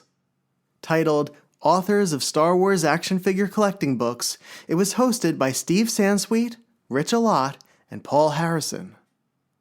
I was incredibly excited for this panel because this trio had created 2 of my all-time favorite books in the hobby. Steve Sansweet is a legendary collector and owner of one of the largest Star Wars collections in the world. He currently runs Rancho Obi-Wan, a museum and education center in California. And he is partnering with 4 other collectors to create the Saga Museum, which will house their collections together for the next 50 years of Star Wars. In 1992, Steve wrote and published Star Wars, From Concept to Screen to Collectible, which many consider to be the collecting Bible in our hobby. And that book kicked off a generation of fans devoted to acquiring the rarities, prototypes, and assorted memorabilia from the era of the original trilogy. In the panel, Steve spoke about the genesis of that book. Who remembers this book? Can you believe it's been 32 years since this book was released? No way. Do you notice anything strange about this book? There's no title. It means none. Steve, why is there no title? Well, we couldn't think of a title for the book. I kept coming up with titles, and then none of them worked. The publisher didn't like any of them. Lucy Wilson at Lucasfilm didn't like any of them. And somebody said, well, you know, the problem is it's a book that's really three parts. It goes from Star Wars as a concept to Star Wars on its big screen to Star Wars as a collectible. And the publisher said, well, why don't we name it Star Wars From Concept to Screen to Collectible? I couldn't even remember that name. But that's what they named it, and it fit on the spine in small type. And they said, you can't put it on the cover because it's too long. Really, they said, everybody knows Darth Vader. You don't need it on the cover. So that was an action figure. That was originally a photograph of my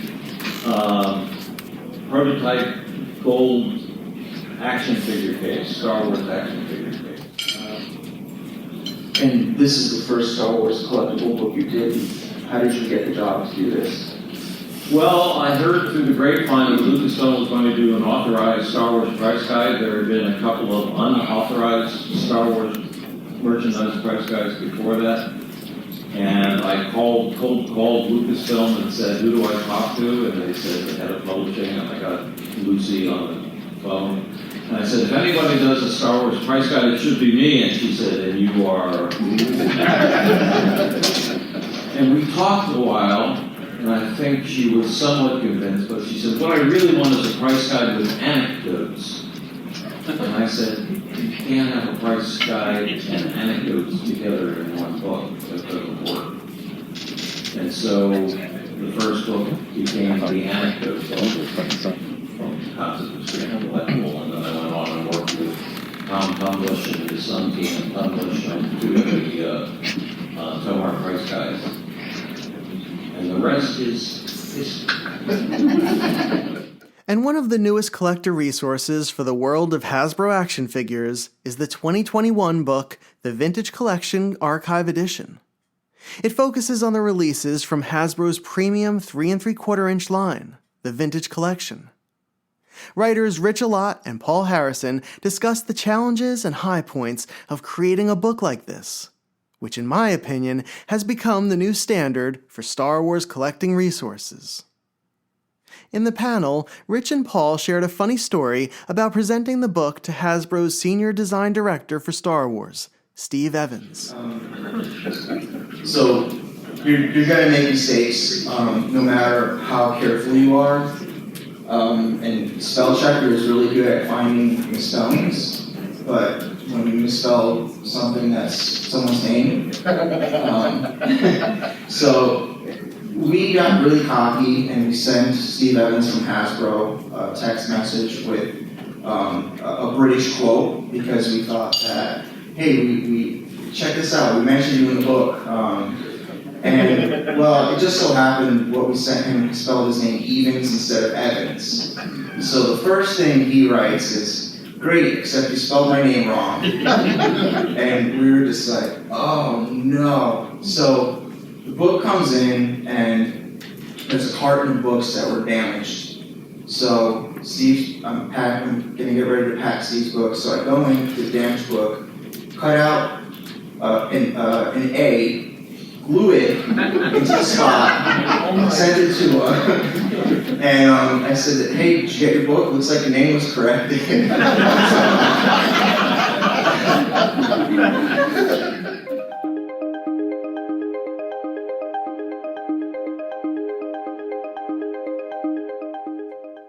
After the fourth panel, Narayan announced the 3 winners of the Swag Challenge. Guests who had created Rogue Fun themed swag for the event were encouraged to submit their patches, stickers, buttons, and other assorted items for consideration.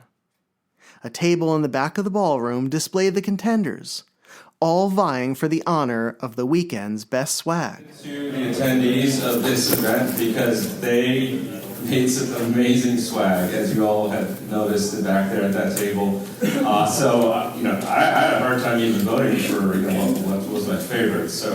But here, no, not even close. Not even close. Third place in the Swag Challenge contest will receive this Death Star Clans trophy. It is the Krite Dragon Puzzle Patch.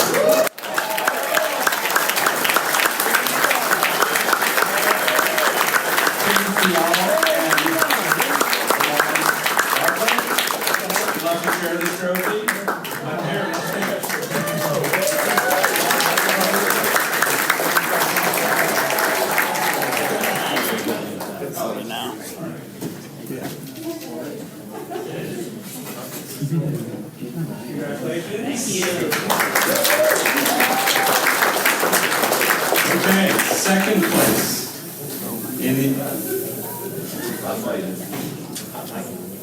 second place in the Swag Challenge, Vader's Meditation Robe from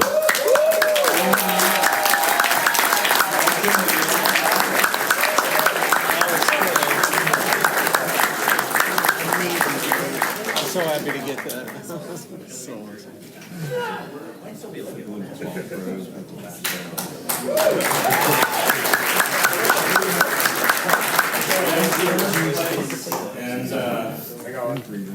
and this couple has a habit of winning first place at a lot of these competitions. So, first place is Jin's Stormtrooper doll.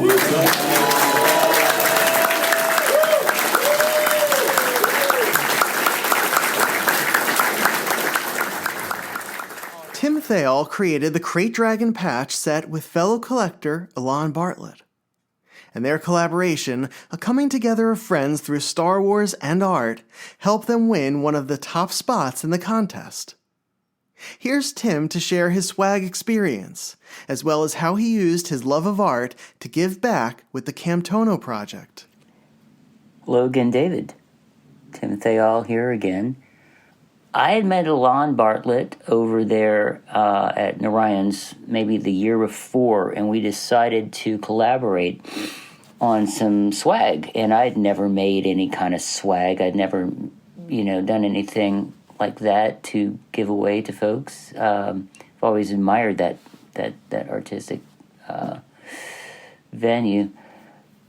He had an idea to do something about the Krite Dragon.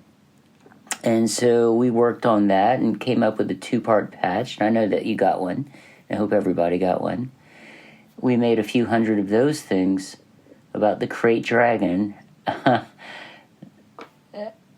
The first person I ever gave any swag to was Steve Sansweet, which was really cool, over in Narayan's driveway. My very first swag is now, I guess, in somewhere in the hallowed halls of Rancho Obi-Wan. So that makes me feel good. But then also, I was invited to participate in the Camtono project, which was an auction where Jason Wasulka and Narayan and Glenn distributed some fake ice cream makers to decorate as we would, and they all ended up in the homes of great Star Wars collectors, and I'm proud that mine now sits in Narayan's collection. It's great. I mean, Star Wars is a lot of things, but the opportunity to give back to the community and to give back to Children's Healthcare of Atlanta, the Georgia Alliance of Star Wars collectors chosen charity, which means an awful lot to me for personal reasons. It's just astounding. It's just a wonderful thing to be able to use my talents to, I don't know, make the Star Wars world a lot more rich and full. And I thank those guys for allowing me to help and be part of it and to practice my craft. It's something else. It's just something else. It's so cool. All right, so that's that. I worked on that Camtono for a couple of months. And I think it worked out pretty well. Star Wars swag trading has grown exponentially over the past decade. And to collectors, the opportunity to be a part of an event and to obtain these fan-made souvenirs in the process make the experience even more worthwhile. Here's Wisconsin collector and swag enthusiast Doug Meyer to share what Rogue Fun meant to him and his son. Yes, this is Doug Meyer from Appleton, Wisconsin. My son and I traveled to Rogue Fun, and at the Saturday ballroom event, obviously everybody got to experience the great panels that were presented. This was our real first experience with designing our own tradable swag. Given the level of creativity witnessed up to this point, I felt I had to step up my game a bit. So we designed a 3-piece puzzle patch featuring the Gore Millet from Rogue One, and traded that with all the other attendees, and it was received really well. And even after the event, we got text messages and emails and Facebook messengers just requesting, mail trades, and just getting the opportunity to meet again with all the same people that we may have run into at previous celebrations or other cons. I think that was the best thing about it, was just meeting with the friends and the collectors and the camaraderie amongst the individuals, and there's these events are just so inviting and fun to partake in that it's just a great experience for everyone, all walks of life.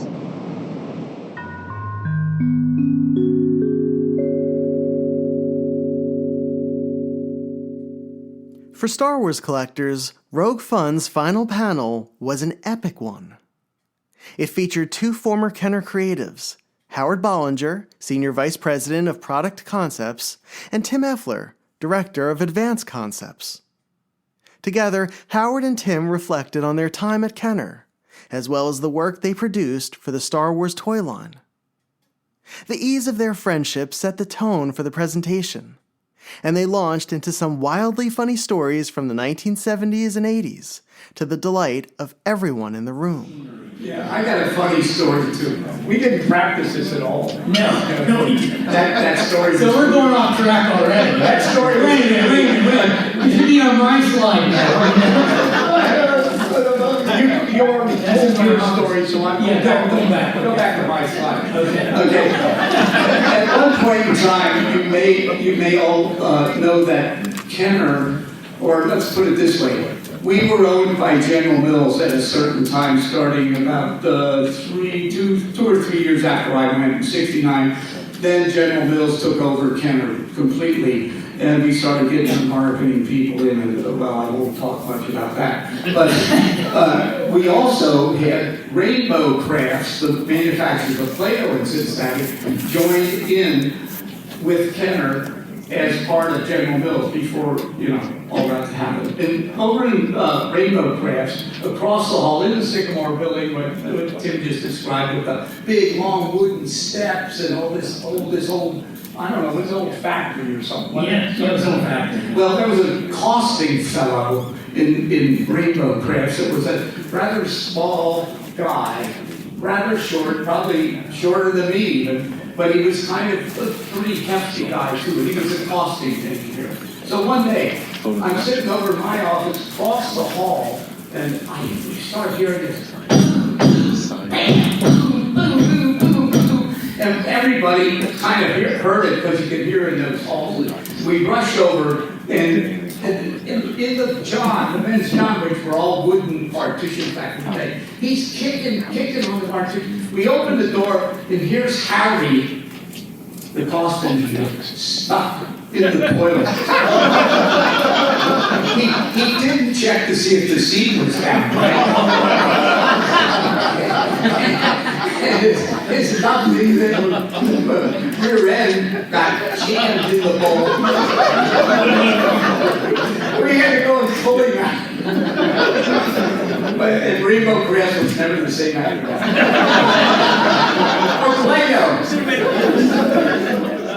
During the hour-long presentation, the two gave collectors insight into how some of the most beloved toys were developed, including the telescoping lightsaber feature inserted into the figure's arms, and the iconic Death Star playset.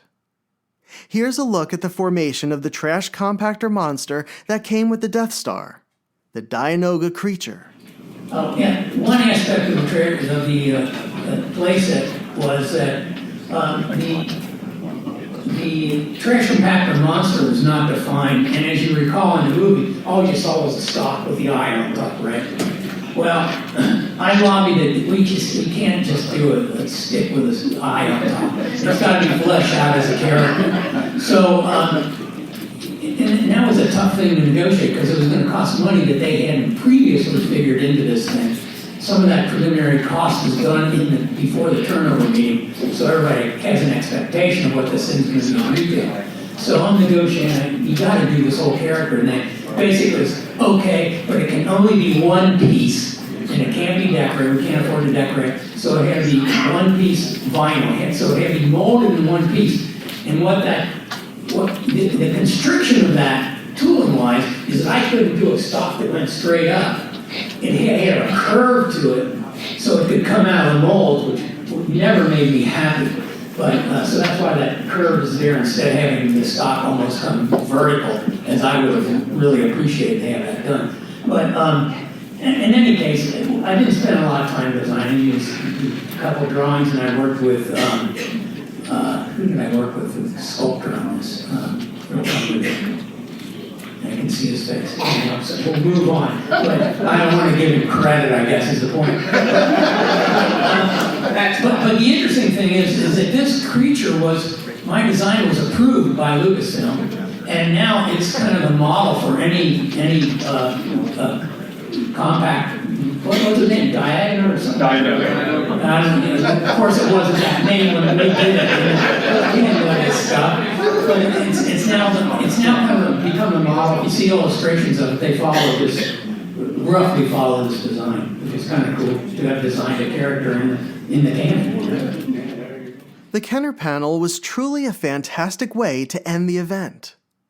Its loose and casual format made all of us in attendance feel like we were longtime friends celebrating the decades of Star Wars and Kenner love with those who had helped design the toys. And we laughed with Tim and Howard the entire time, as they played off of one another in their funny and incredible stories. It is 8:13 and I'm standing with my buddy, Sir James of the Two-Pack, Jimmy Two-Pack, David Kevin White. Hello, sir. How's it going? What are we doing now?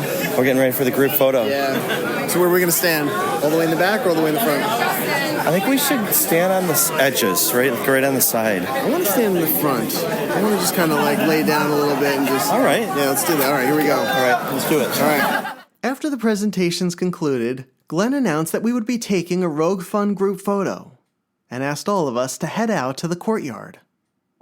It was brighter than I had expected it to be outside, especially for 8 o'clock, and it felt more like the late afternoon.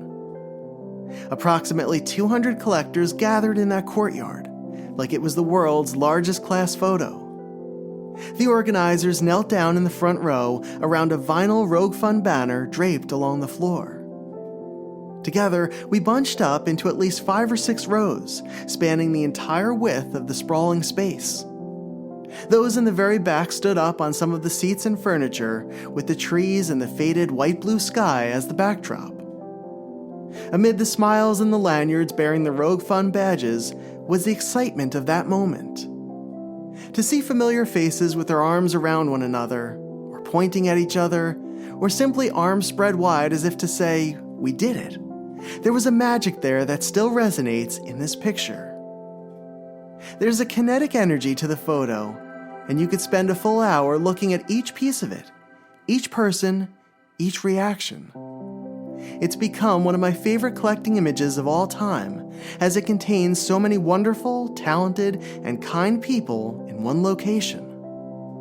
It's a testament to what makes our community so special and our hobby so meaningful.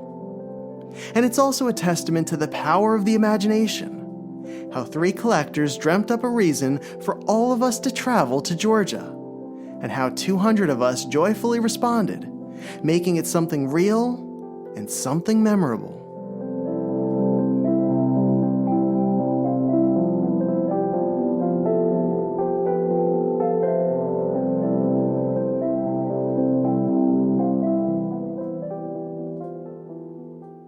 As soon as we finished taking the group photo, many of the collectors ran to their hotel rooms to get the items they brought with them for the room sales event. The Georgia team cleaned out the ballroom as people began to set their collectibles on the large round tables. The amount of toys and memorabilia in the ballroom transformed it into a superstore from a previous era. Vintage carded Kenner figures from Star Wars, Empire, Jedi, and Power of the Force graced many of the tables, with some truly rare examples available. Patches and swag from some of the most desirable sets ever were offered for sale and for trade. High-grade loose figures featuring a number of rare variants were scattered and grouped on some of the tables as well. Some collectors even brought store displays, like the Burger King glass promotion from Return of the Jedi. The amount of modern Star Wars prototypes and pre-production pieces had grown from the previous night. Shadow of the Empire proof cards sat across from 12-inch hard copies of Zuckuss, Forlom, the Death Star droid, and a Stormtrooper. A Power of the Force 2 First Shot Yoda from 1996 was on display, in a beautiful blue color. There were coin sets and posters, magazines and books from the 80s and 90s, and really rare items, like the trifold backdrop for one of the 3-pack figure sets from 1979. More vintage carded figures, more modern proof cards, more puzzles, more loose figures, more instruction manuals from the playsets and vehicles. Gary Ray Weaver had some of his customs for sale, including the ones he made specifically for Rogue Fun. 2 impressive pieces on a table in the ballroom's former drink nook were both graded. One was a sealed 12-inch alien boxed figure, and the other was a Collect All 41 figure display from The Empire Strikes Back. Arguably, the most popular table of the night belonged to Todd Chamberlain. Todd is a longtime collector known for his vast amount of unique ephemera from the original trilogy era. If it was produced and sold at retail, Todd likely owns it. And he brought an enormous amount with him, including items from the 90s and 2000s. Collectors swarmed his table as he set up, combing through rows of 2D and 3D items, in search for something they'd never seen. Something that would make the perfect memento from an epic room sales event.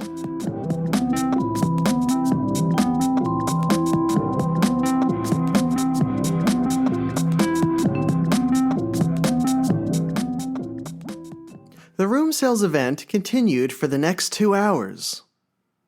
As our friends are hanging out and buying, selling, and trading, let's hear from some of the attendees on how their day at Rogue Fun went.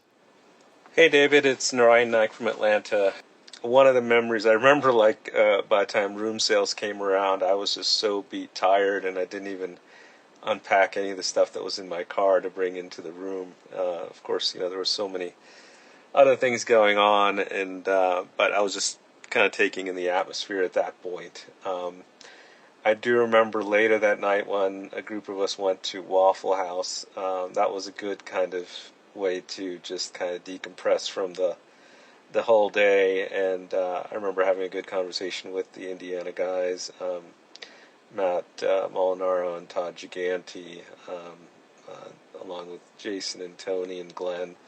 Can't remember who else was there, but I remember another group joined us not long after in Waffle House, and we had a nice group picture taken there. And it was a funny moment because I think I was crouched on the ground at the front of the picture, and for whatever reason, I don't know if the floor had just some sticky residue or something, but I remember just like my foot just being stuck there on the floor. I nearly fell as I was trying to get up. That was pretty funny, but I'm glad I chose to stay at the hotel that night because I was just so tired. I don't think I could have driven home. So I stayed overnight and had that early morning next morning with the Kennesaw run. So I was glad I just decided to do that. Anyway, more to come. Take care. Hi, David. It's Jerry Hancock again. What an incredible day. All the presenters, as soon as, I was finished, I was sitting at that table right up front. I had front row seats for just the most amazing series of panels. Seeing my buddy Ryan Shaw and Gary Reaver doing their presentation on customizing, and of course seeing John Celestri and our friend John Waterhouse and their presentation about the Boba Fett animated segment from the holiday special. Wow, that was incredible. The publishing contingent there with Rich Alott, Paul Harrison, and Steve Sansweet was amazing, and just great insight about that whole process.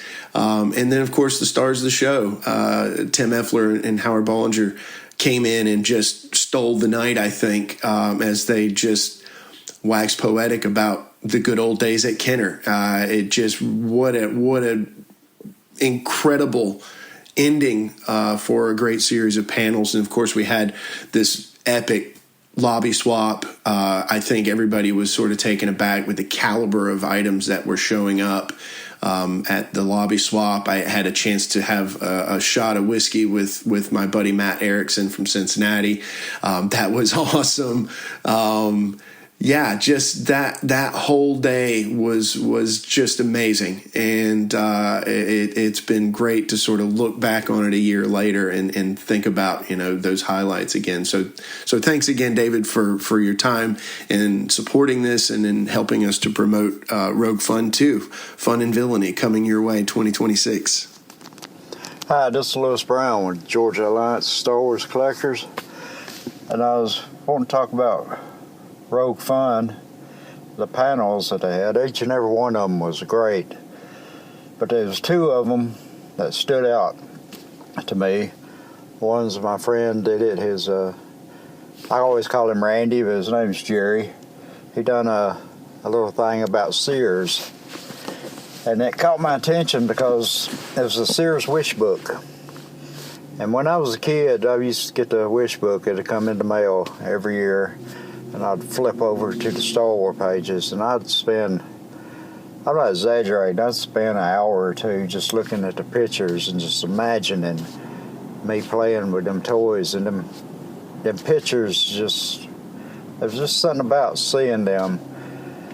And the other panel that got me was John, see if I say his name right, John Celestri. I probably said it wrong. I apologize if I did. But it was, what caught me was when I seen him at his table out in the hallway, and I was telling him about Star Wars and how I came up with money when I was a kid to buy my Star Wars. He pulled up a chair beside him and asked me to sit down and tell him all about how I came up with money to buy Star Wars when I was a child. And that just, gets you in the heart, stuff like that. My most enjoyable part from the event was, I guess, on Saturday night when everyone came through and set up all their toys they was wanting to sell. It was awesome. The only way I could explain it was like in that commercial when the lady bit into a York peppermint patty, and all of a sudden she was floating in the sky above the clouds, and all I could see was like just toys everywhere. And I was just going around the room in circles in awe, and I really enjoyed it. Hi, it's Jason Smith here, Mr. Palatoy, and I'm here to talk to you about Rogue Fun again. And this time we're talking about Saturday, which was the main day of the con. So it's in the Con Hotel. It's all very convenient and easy to get to. So got up and had a look round in the morning, all the various setups. There was a great setup for... I think it's Endor. I'm looking at the pictures trying to remember. Yeah, massive display with all kind of various action figures for Endor on it. There was loads of swag trading. So I'd done quite a lot of swag trading on the previous day already, but there was just loads of people, and the quality of the swag was fantastic at Rogue One. I made some very silly Rogue Fun kazoos in various different colours, and I did manage to get Naren a full set because I know how he likes his swag variations. The actual event itself was a series of different talks, all very fascinating.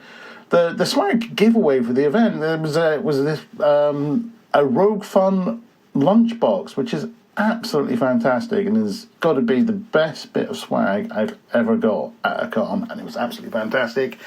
If you can get your hands on one of those, good luck. There was various kind of displays. There was something called the Kamunu Project, I think it was, where they were it was various ice cream tubs that got customized by various people. There was a swag competition, which was obviously won by, I think it was Josie.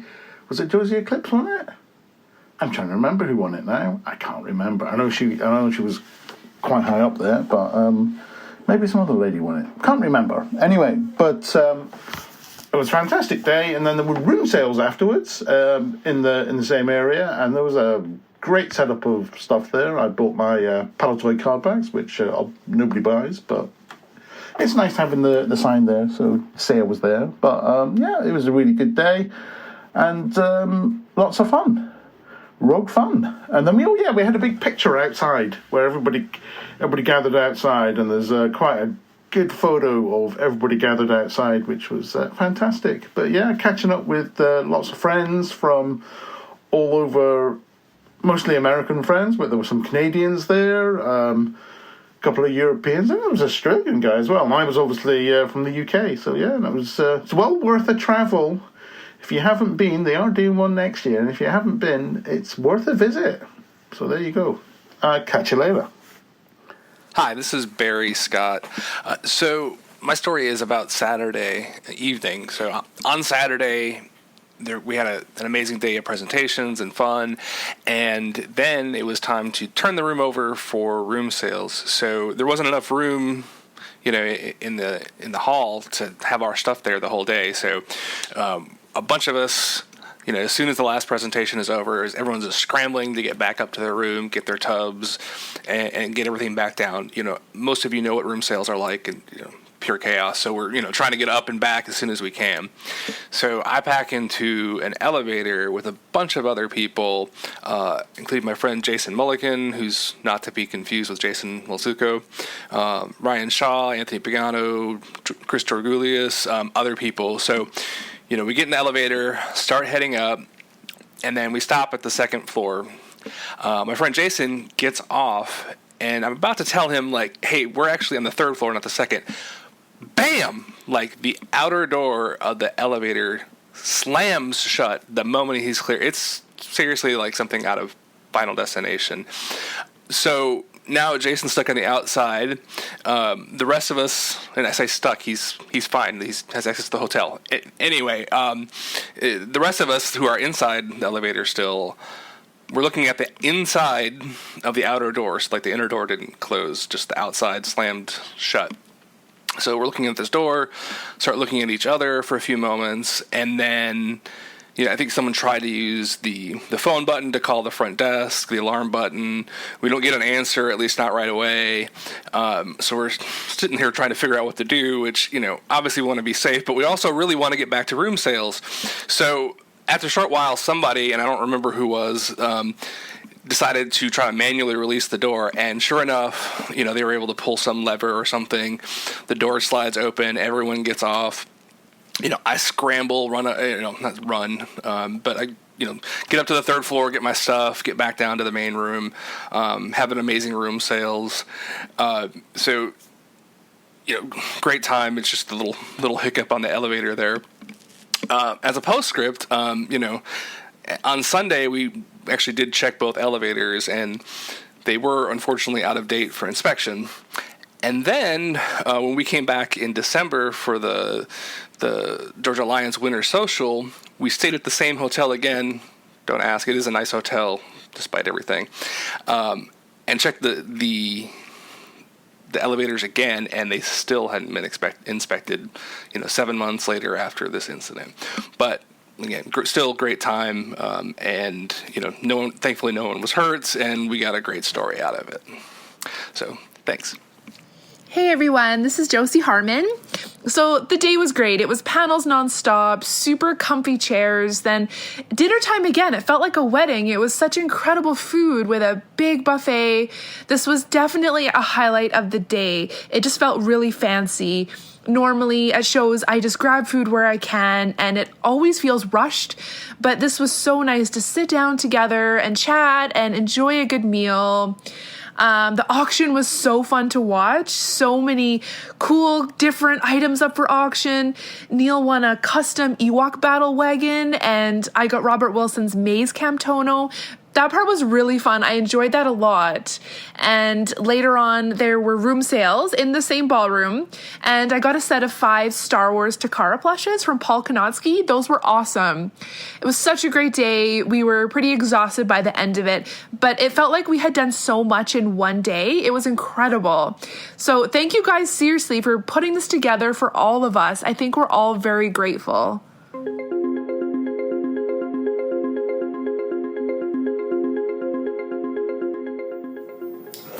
Okay, so it is 11 o'clock. I'm currently in the elevator. I feel like I've been in the elevator a few hundred times, going back and forth, and it's been a lot of fun. The room sales were great.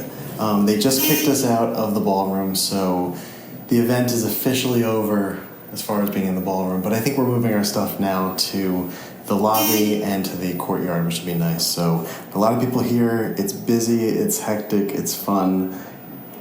It's been a wonderful Saturday night, a wonderful the 4th. On my way back down to the lobby, I ran into Eric Janicki, a member of the DC Star Wars Collecting Club. He needed to stop at his hotel room before returning to the lobby as well, so I decided to join him for a walk. I was also looking forward to seeing his roommates, fellow DC collectors Jonathan McElwain and Matthew Fox. So I just got down to the lobby, and then I met up with Eric and went back up, so we are on the second floor now, and I'm hanging out with the fantastic Mr. Fox, Matt Fox, and Jonathan McElwain, and Eric Janicki. So, Jonathan, thank you first of all for buying all of my food items earlier as well too. It was nice that you offered a claim sale. Yeah, absolutely. So I put a claim sale on Facebook with a handful of items, thinking it was funny, like chapstick and avocado and creamers and all that stuff. And the thread continued for like a day and a half. So it was beyond my wildest expectations. It was wonderful. But so you were just saying that you or I guess Eric was saying that you guys have a fantastic bed swapping story. Well, I don't know how fantastic it is, but lowering expectations. Lowering. Keep it cool. So we're here. It's 3 of us sharing a room with 2 beds, and usually Eric and I are bed mates. So had enjoyed some adult beverages in the lobby last night. Came to bed. Everything was good. When I woke up in the morning, I was on the opposite side of the room in Matt's bed. I don't remember this. So it's like 5 a.m. Okay, so you know what happened? Yeah, so I got to go pee. You have no idea. Well, no, I'm gonna let you. I got to go pee, and I go, oh, Jonathan's not in bed. He must be in the bathroom, going to the bathroom. Right. So I'm like waiting in bed at 5 a.m. for like 15 minutes. I'm like, man, why hasn't Jonathan come out of the bathroom? And I was like, I know he had a lot to drink last night. Maybe he passed out. So I get up, and he's not in the bathroom. So I go to the bathroom. And then I'm like, well, where's Jonathan? I love that your concern is up to the point where you saw that he was not in the bathroom and you went, well, you know what, I'm just going to go to the bathroom first and then I'll worry about this. So he was sleeping on the side of the bed where there's a wall near it, and there's like I don't know, what's that, 2.5 feet cavity between the wall and the bed. And I'm like, maybe Jonathan fell out of bed and passed out on the floor. So I'm like, I'm afraid to see if he's like asleep on the floor or like dead on the floor. Again, though, your brain took a break and said, we'll figure this. This situation just got a little scary and a little worse, but we'll figure that out after I use the rest. So now it's 5:15-ish, and then I slowly peek over the bed, and he's not on the floor. So I'm like, where the heck is Jonathan? Maybe he went downstairs. Why would he do that? Right. So you didn't hear the door open? So No. Yeah. So I go back into the bathroom, and I'm like, maybe he's in the shower. Like he fell into the shower or something. Mm-hmm. Not there. And then He's come out. Watching you go to the bathroom. I come out, and he's in Matt's bed, and they're both, two bodies are in Matt's bed, and they're spooning, and I don't know what they're doing. But I was like, my initial thought was Jonathan got up in the middle of the night because I was snoring so bad. No. Your initial reaction was Jonathan. Yeah. Jonathan likes Matt more than he likes me. Yeah. So Jonathan's in Matt's bed. So then we get up in the morning, and Jonathan's like, I'm like, Jonathan, did I even ask you, or what happened? I didn't even realize it. So I get up. I was the first one to shower, and I didn't realize that I was in bed with Matt. So I get up, I shower. That's the kind of guy I am. No. So I'm sitting in the chair, and then Eric was like, are you done? And I was like, that was when my mind figured out that voice came from the wrong position in the room. I'm like, oh. So that was when I figured. I guess he slept walk and went into Matt's bed after doing something. I don't know. My favorite part of the whole story, which we haven't even touched upon yet, is somebody got into Matt's bed. Matt's by himself. Yeah. He went to bed by himself and woke up with a stranger on the other side and hasn't said a word about it. Like it's just another normal day hanging out with the DC crew. Well, it is. That's I just sort of thought jackpot. But, I noticed in the middle of the night because I move around. Right, I hit something. Sure. I hit something that was not a pillow. I assumed that Janicki had done something offensive that Jonathan didn't want to boot it out. And was like, I don't want to be around this. And came over here. That's okay. Fine. That's my favorite part of the story now. So I mean, there's a lot of favorites, but it's just the idea that you immediately thought it was Eric. My fault. Who got booted away from, so that's... No, I knew it was Jonathan. But I assumed that Jonathan decided, I can't deal with this. Okay. I'm out of here. Yeah, okay. And why do I get the privilege of having my own space?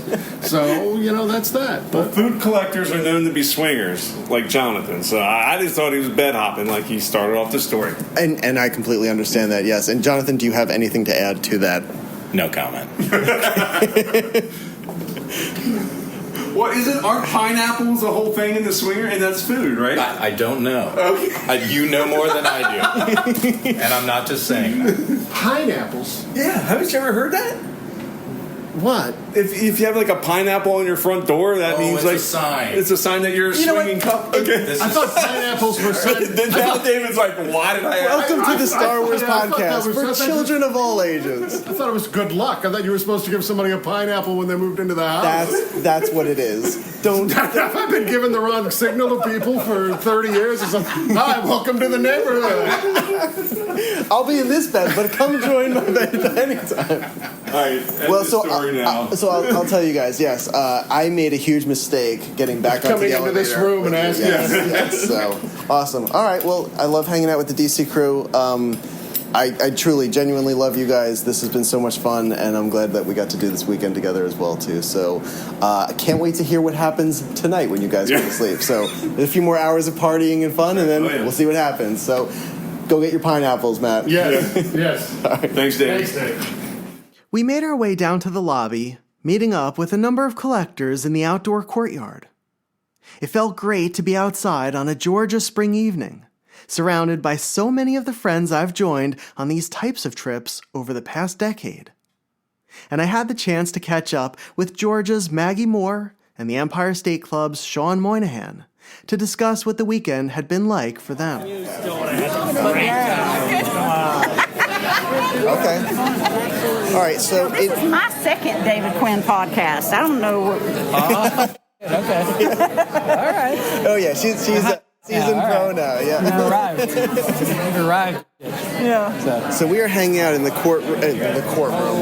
And I'm 4 waters in. So yes. Yeah. Good one. Smooth. In the courtroom. So we're hanging out in the courtyard now, and it is midnight. We have made it through, so it is now no longer May the 4th. We're in May the 5th, and I'm hanging out with Maggie Moore, and I'm hanging out with. Okay. I think you were going to hug me there. No. I was about to speak, and I was going to introduce you, but you were drinking, and I was like, oh no, I'm gonna. Yeah. No. I didn't want to catch you on the choke. And I'm hanging out with my buddy Sean Moynihan as well too. So we're just hanging out here in the courtyard, not courtroom. but how was the evening for both of you? What was this like? I had an absolute blast. I brought a bunch of stuff. I sold a couple of things. You said you brought a bunch of stuff, but what was the most important thing that you brought to this event? I brought it. Well, it didn't sell. I brought it. No. The most important, even more important. Getting. No, even more important than that. Your kid. My son signing the poster. You brought your son. Yeah, I brought my boy. Yeah. Yes, I brought my boy, and that was, we had just an absolute blast the entire time. Well, he said tonight, not the whole weekend. No, I said what was the most important thing that you brought. But yeah. Well, I don't bring him. He's his own man. That's true. He came. He volunteered. He came along. He's his own man. He came himself, and we had an absolute blast. And he went and met new friends. And he holds court. And like there are times where I'm like, oh, is like is Dad around? No, like I don't know where he is. Like, no, you guys are my friends. Yeah, whatever. I don't know where he is. Yeah. But you got me now. He is wonderful. He's such an next awesome generation Moynihan. Absolutely. He doesn't care. And he's like faster, smarter, stronger than all of us. Pretty much. Yeah, so pretty much. Very cool. What was the highlight of the weekend so far for you? Every interaction that you have with the people that you only get to see once a year or every 2 years, like every single one of those moments is just outstanding. You meet. What I thought was really nice about this is I met so many new people. Where even if it's just like a 2-second interaction that you have with somebody, or it's funny. I won't say a name. I was having a conversation last night with somebody who was we were hanging out in the lobby. He was telling me how he's like, I don't usually like talk to people, at these things, and you forget that like there are so many people in the hobby who are not really comfortable, socially, like talking to people, and then like because I'm so like, hey, what's up, people, I forget that, like I don't think that, and then when I meet somebody like that, I'm like, oh my god, come here, meet this person, meet that person, but to keep them comfortable to where they're they don't feel uncomfortable with the exposure, but enough that they can who they want to come out of their shell, right? And you help to steer the ship, and I help to steer the ship, which is wonderful. It's like, hey, you come talk to this person, and that's how more people get involved.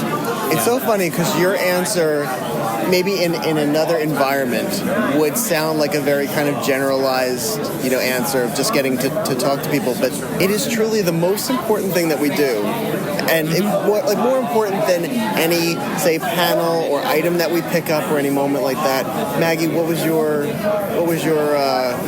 there a special specific moment? Because I think the three of us can agree that just generally just hanging out with people. But like, was there like maybe one like kind of even a small moment that you had that made this really special? Yes. No, I met in person today, Steve Sansweet. Oh, wow. Had never met him before, and he came over to the table, and, you know, I was like, it's so nice to meet you in person. I'm Maggie Moore. And he said, oh, I know who you are from the internet. And I was like, what? Are you serious? Like, it made me a little teary, honestly, you know, because I was like, wow, this guy knows I'm alive. Like, you know. When someone that you admire knows who you are and, you know, is willing to take the time to talk to you, there's something really special about that. Yes, and there was one of my favorite things about this whole weekend has been watching interactions between people who are meeting in person for the first time, because we all have these lanyards with our names printed on them, and so you see the whole thing happen in real time, where people, you know, walk up to each other and they meet, and they're like, you see the realization on their face when they see the name on the name tag, and they're like, oh, I know you. Oh yeah, aren't we friends on Facebook? You know, and then, you know, but there's been so many of those connections that I have personally witnessed this weekend, and every time I've seen it happen, I'm like, oh, that's so cool, you know. And it's usually a very warm, beyond genuine, but just a very warm connection as well too. So I love that. There is no other community like this one at all, anywhere. Absolutely. I mean, and there's people from all over the world, you know. Out of respect for the other hotel guests, the Hilton's manager closed down the courtyard shortly after midnight. Our group filed back inside to meet up with those who were already hanging out in the lobby. We spent the next 2 hours there, and I visited the group sitting around the various tables, trying to log in some time with each. By 2 a.m., the din of the room had died down, as attendees slowly trickled out of the lobby and headed back to their rooms. I said goodnight to those who had made it to the first hours of Sunday morning and returned to the elevator and to my room, opening my hotel door as quietly as possible so as not to wake any of the sleeping guests. 3 consecutive days of staying out until 2 a.m. caught up with me pretty quickly, and within minutes of cleaning up and getting ready for bed, I was asleep. Saturday's Rogue Fun event had been an outstanding success. 5 incredible, insightful, and funny panel presentations, a relaxing dinner, a truly epic room sales, and an entire day spent in the company of 200 other passionate Star Wars fans and collectors. And there was still one more day left in the Rogue Fun weekend.